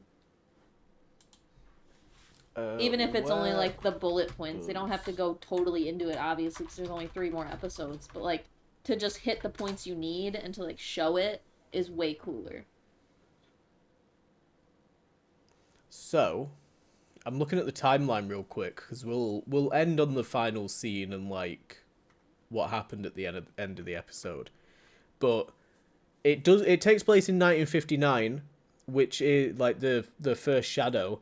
But it doesn't say here whether or not it's like. Oh, hold up! Someone's asking on Reddit. Thank you, Reddit. I think. Oh, the deaths of his family occur the same in the show and the play, so we're gonna get to see it. Cool. We're gonna find out how it all merges together, which I'm happy about. But yeah, so the end of episode 4. Let's talk about that amazing fucking. There was a huge action sequence with like Demogorgons, and I love me a one shot. They did a one shot, Ryan.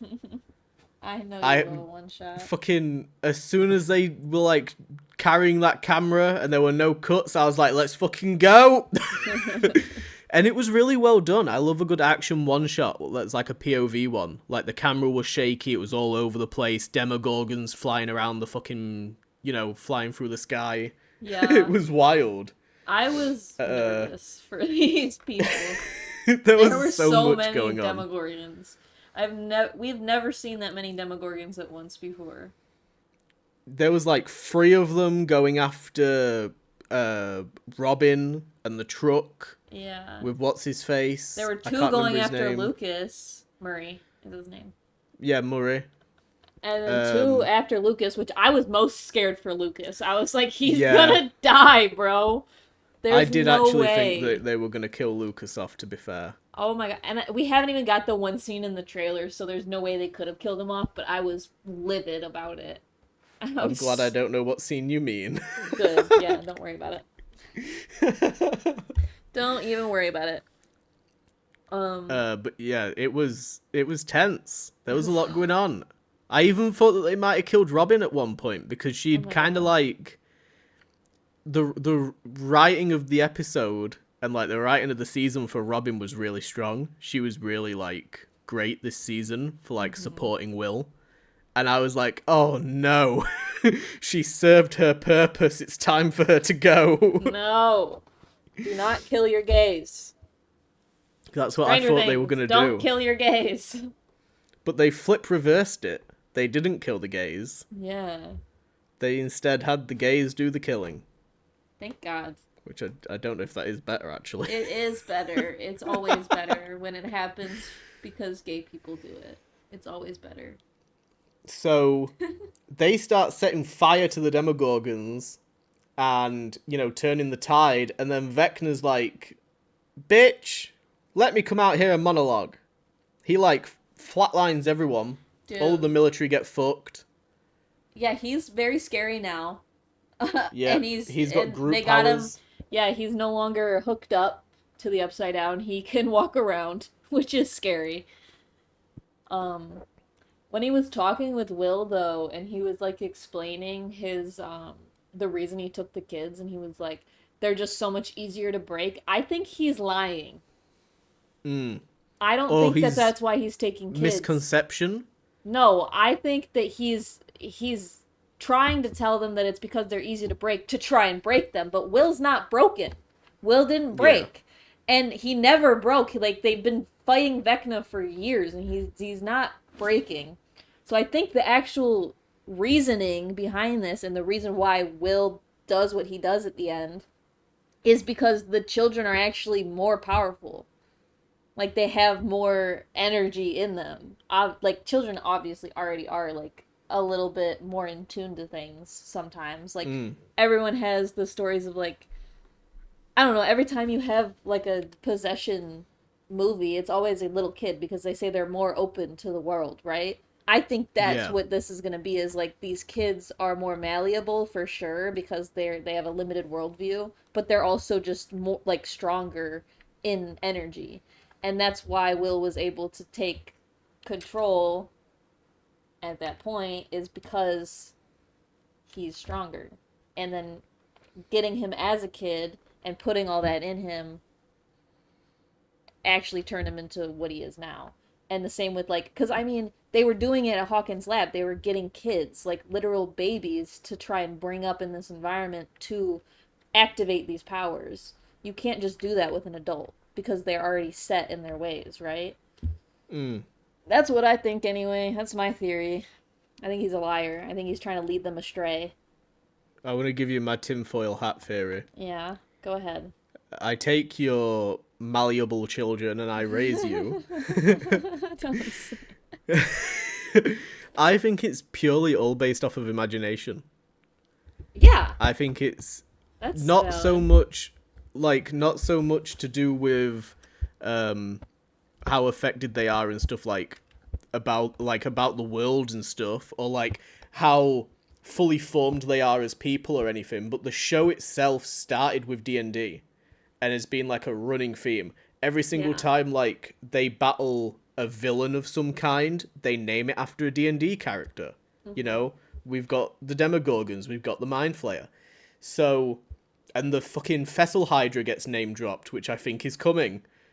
I think the Fessel Hydra keeps getting fucking brought up, like, for a reason, That'd and be I am crazy. here to see it. Give me my King Ghidorah on Stranger Well, Things. I do think you're on to something, especially with I what we were think it talking about is. earlier with Henry like creating the upside down with his imagination. Like, Yeah, so that's what I was kind of building towards, is like everything that we've seen so far is all based around like the imagination of these people with powers, like with Henry right. creating the upside down using Dimension X, with like 8 uses mental illusions to create things. The kids are constantly using D&D and like tapping into their imagination to help cope with shit.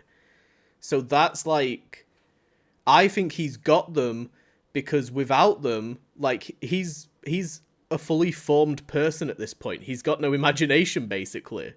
All of these kids, if they get together, they have more creative power than him. Yeah, that makes sense. And I So I mean, think do you he's think tapping that into Will their had anything to imagination. do with like the characters being D&D related as he was like one of the first people to go into the upside down? What, like Maybe. in terms of their appearances or what? Maybe. Yeah. I Like was the asking you, what do you mean? yeah, like like just generally like their appearances and like I don't know the way that they act, sort of like D&D characters, Who? like Vecna the Mind Flayer and everything. Oh, um, maybe. I don't know. I hadn't really thought about it that much, but possibly. I just think I kind of lean into the idea that they look the way that they do by chance, Mm-hmm. and the way that they cope with it is linking it to D&D. Because like the Mind Flayer in D&D isn't a huge giant fucking spider thing. Interesting. It's like a dude with tentacles. It's like a Ah. Cthulhu looking guy. Yeah, I don't So I actually think know there's what any of like, these D&D monsters look like. By the way. let me have a look what a Demogorgon looks like in D&D. because that was obviously like the first one. Don't they show it in season 1? They have like a figure of a Demogorgon. Yeah. It's kind of like, I don't know. It's got like elongated limbs, but it's got like more tentacle limbs. They're very Lovecraftian designed. Um, it's hairy. It looks like a Ugh. monkey. It's got like the mouth of like a chimpanzee, and it's got like tentacle arms. Okay. The resemblance is like kind of there, but I definitely lean more into they look how they do by chance, and then they're naming them because of that. I think that that's going to be like the eventual downfall of Vecna. It's going to be like an It situation. Yeah. They're going to get around him and they're going to be like, you're a little piss baby. You're nothing but a little bitch. You're just a sissy.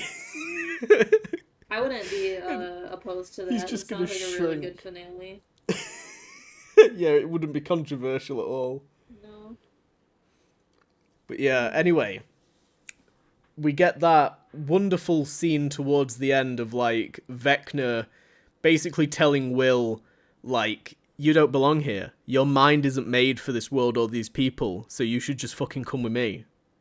Yeah. Like, you know, I'm a bad guy, but you're not fit for this world, so Which, come here. unfortunately, he's late to the party because the lesbian already told him that he does fit in this world. So. But I really like the, I don't know, I like the kind of, would it be like an undertone? I guess I don't know like what it would be called, but when he's like saying that to try and appeal to Will, if Will hadn't had that prep talk by Robin, I think Will would have gone. Oh yeah. Like season 4, Will would have been straight in there. Yeah, that's very true. So that's why I mentioned earlier that like Robin was so influential, because she gives so many like pep talks to Will throughout the season and helps him like figure out who the fuck he is. Yeah. Just And like basically helping him figure out how to trust himself because that's all it is like there's nothing wrong with him and he's also a smart kid. And even though like even with Joyce, right? Like Robin convinces him to go off on his own to help do the thing that only he can do, which is trying to help yeah, find Vecna.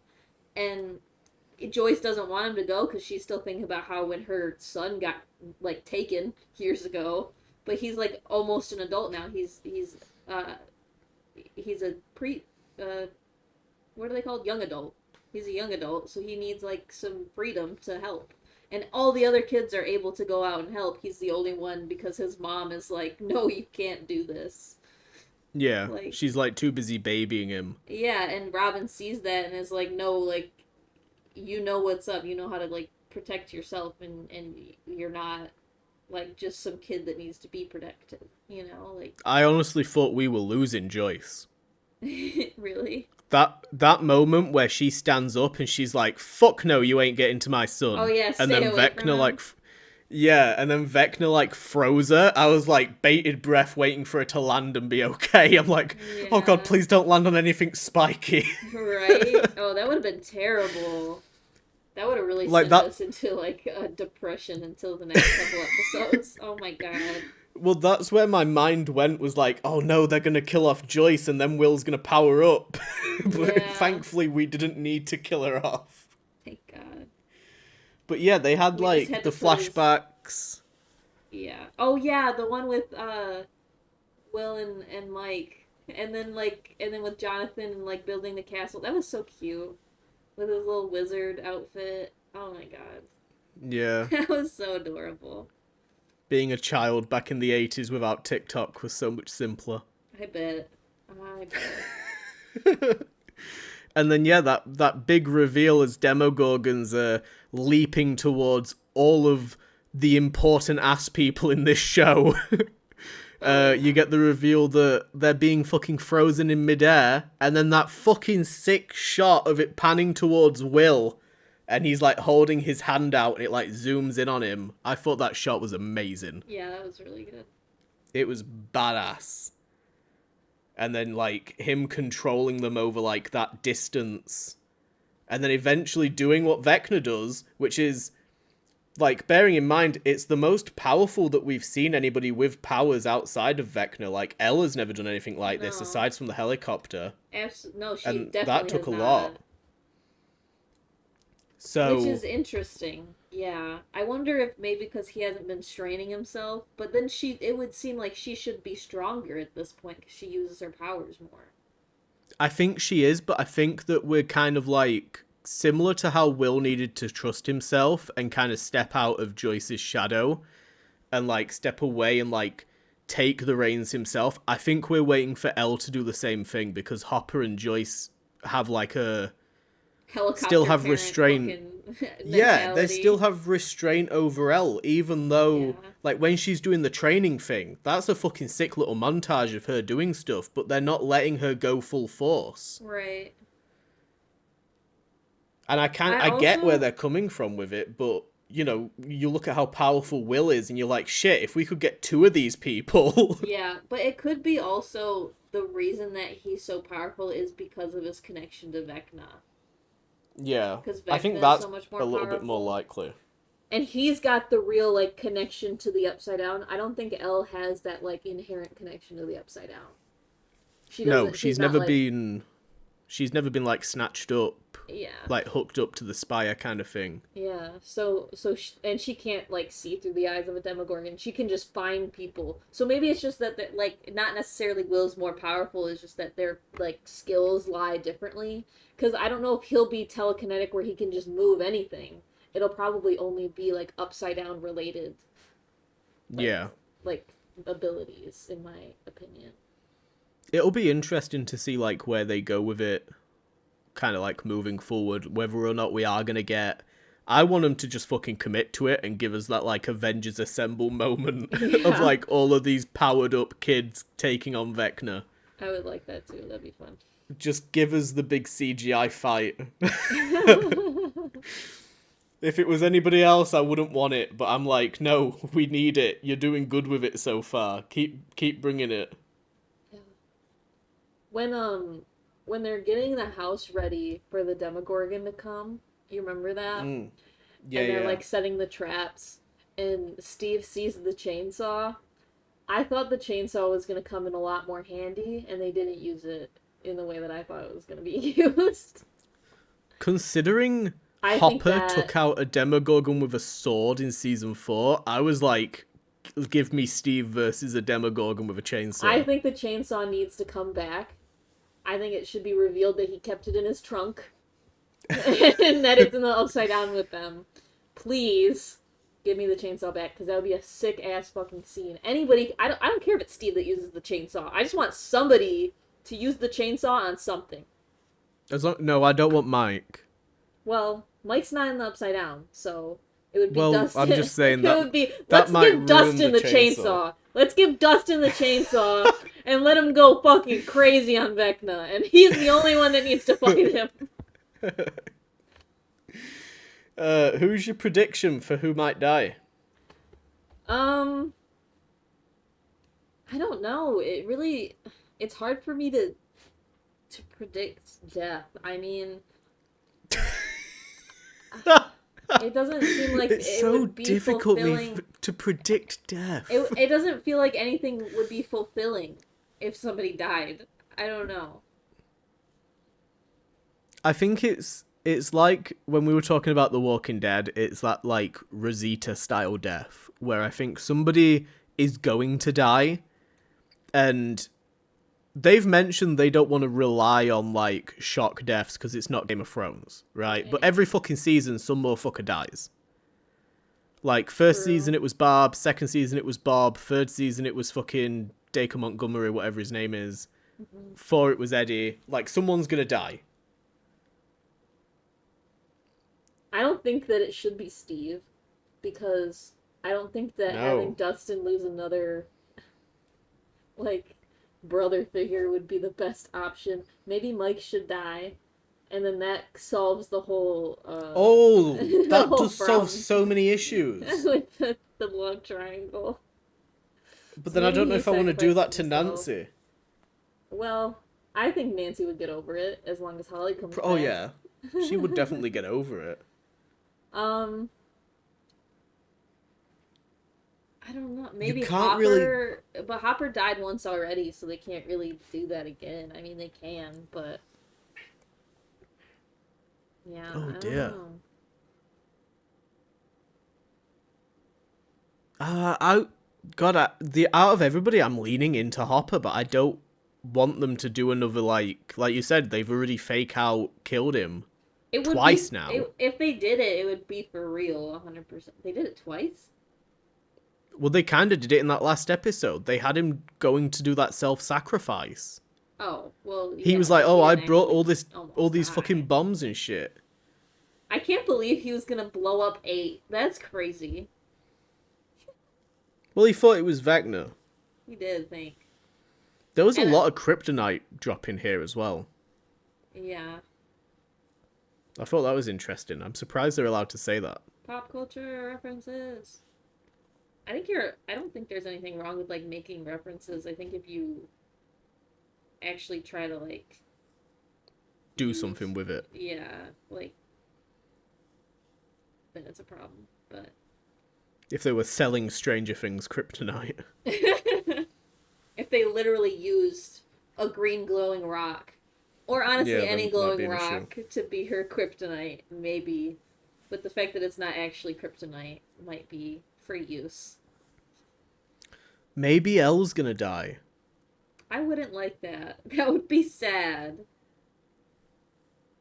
I'm trying to like think of who can you reasonably kill off for the end of the show. That's not a gay person. Anybody else. Yeah, pretty much. That's Anybody not else can like die. an actual good character. The only person's Mike. What the fuck? That's terrible of us. I think that by the end of it, it's gonna like. I don't think that Elle or Will or I 8 will mean, have their abilities. listen, Mike and Elle had that conversation about how they should all be able to go off on their own at the end. Maybe that was foreshadowing to Mike's death. Maybe we're onto something here. Maybe. Let's stick with that. Let's say that our prediction is going to be Mike. Well, I mix up their names. It's going to be Mike. Let's say it's oh going to my be gosh. Mike. It's definitely not going to be Mike. I don't care. I want to commit to that guess. Because then if it Alright. is, that's a pretty, like, nobody else is going to guess that it's Mike, apart from Nah. us. Everybody wants Byler. Yeah. All I needed to, like, make that ending scene any better was, like, when it zooms in on Will doing, like, the hand thing. Or even when he, like, wipes the blood off of his nose, maybe. I needed that Billie Eilish to kick in. Oh my So god. I could have got my full circle gay wizards in TV shows. Time to make an edit. I'm sure that they're already out there. Probably. I've seen people bringing up because Noah Schnapp was fan cast as Wiccan years ago. I've seen people bringing it up. Gay wizard. Gay wizards, my favorite type. And they fucking reference Sword in the Stone. I'm targeted. They made the Yeah. show for me. They did. They did. Target They audience. consulted. They were like, oh yeah. Gotcha. Hook, line, This'll and get 'em. sinker. And then you didn't remember any of the beginning season. Yeah. It's crazy to me that we knew Will was gay from season 1, and it's only just now getting like real payoff. Well, I mean, this is season the thing 4 that's was a little like. payoff, but season 5 is like he gay, bro. He gay, gay, gay, gay, gay. Well, they outright like when I said I was gonna go back and rewatch it. I rewatched the first episode. Okay. I didn't watch any more than that. I got bored. But they outright say, and like Joyce is aware. There's like that funny scene where she mentions it, and then Hopper's like, "Well, is he?" And she's like, "He's missing." Like, can we focus on that? Holy shit, yeah. She straight up says that like, you know, the dad used to use slurs against him and shit because Will is gay, But and they that's- knew yeah. from a young age. And when he comes back, it's also a thing. Like, it doesn't just stop being, like, this kid has constantly been going through shit, okay? But people seem to have like completely forgotten that. and just assume that it started in season 4 and has just been like a shoehorned in thing. The retention of Right. people is awful. I don't think it was shoehorned. I'm just saying, like I said, we It knew was from just season actually brought one. back. Yeah, I wasn't like I don't know. Sometimes those things happen, and then they're like, "Oh, you're just reading too much into it," and like the subtext is not there. So it is nice to have it come out like full circle. Like he is, like everything that we saw wasn't just bullshit or queer Yeah. baiting. So I'm happy for that, and I guess yeah, it is a good payoff for it like being like this big of an arc for him, right? Like, of course, he Yeah. wouldn't have just been cool with it when he was younger because he was being like bullied for it. So he has to meet this other person who he hasn't met yet, really had one-on-one time with, and learn like that she is He had kind of his like Nick him. Nelson Heartstopper moment Yeah, watching the literally, lesbians. literally, the lesbians help everybody, man. They really do. He saw those lesbians, he was like, damn, I gotta go kiss a boy. I was like, I can't believe they just copied the Heartstopper scene. How do I? And then ask the lesbian, how do I kiss a boy? Yeah. Lesbian's got no idea how it happened to her. She's just like, I don't know, I just saw the signs. What fucking signs? I thought it was, like, the way that they did it, it was just really well done. And if the Duffer Brothers have actually had this entire story planned out, them dropping, like, Will being gay in the first episode and then it coming all the way back around is really well done and fucking impressive. Because most TV shows do not commit to having gay characters. They would They rather don't. queerbait. Yeah. And I hope that it pays off for Will, and please let him kiss a boy. Just one. And It I... doesn't have to be Mike. It actually shouldn't be Mike. Let him kiss a boy. yeah, no. I really liked the way I don't know if it would be called like undertone or whatever, but like the underlining message, I guess, of like you said, with him having to like trust himself, like when he's having that moment of like clarity, I suppose, like right before his powers kick in, like up until that point he's completely like doubted himself, and now he's like seeing his entire life in a completely different perspective because of Robin, and he gains power because of it. And I think it's a really good allegory of like being queer. Yeah. I think it's really well done. Like it's a, if you're a queer person, you can kind of pick up on it, and Yeah. it's like, you know, you are a lot more powerful and a lot more confident when you just are like comfortable with yourself. Very true. So there we go. Stranger Things, 4 episodes. We'll be back for Christmas. Yes, we will. I'm sad. I'm so sad. I don't even know if I'm I'm doing anything assuming for Christmas. I'm assuming we'll like we're gonna do the first Shadow when we've been to London, and when I go to New York, we're gonna see it in one of the cities, Yeah. and then we'll probably just recap the Christmas episodes and the finale like all at once with the first Shadow. Because I feel like it doesn't really make much sense to watch the Christmas stuff and then recap those and then recap the finale separate. Yeah. That's So we'll true. just do it like all at once. Because they're only like a week apart anyway. Have you decided if you're gonna go see? Oh yeah, because they're releasing the finale in cinemas. Have you decided if you're gonna go see it or not yet? I probably am. I feel like that would be really There's... cool. It depends on how the next 2 episodes go, but if I'm like hyped for it, I'll go see it in theaters too. As long as they're playing it in my cinema, which they should, because they did the Doctor Who finale. Right. And they did a Sherlock one like a decade ago. So, I mean, if they're doing it, then I'll definitely go see it. I feel like that would be a pretty cool experience. Exciting stuff. Exciting stuff. But yeah, there we go. Recap of Stranger Things. What happens now? Well, we go play video games. Yeah, we go play Marvel Rivals. Because we're nerds. Yeah. And I Can't gotta stop, go won't pee. stop. Alright. Good luck in the bathroom. Okay. That was menacing as fuck. Good luck in the bathroom. Like I left something for you in there.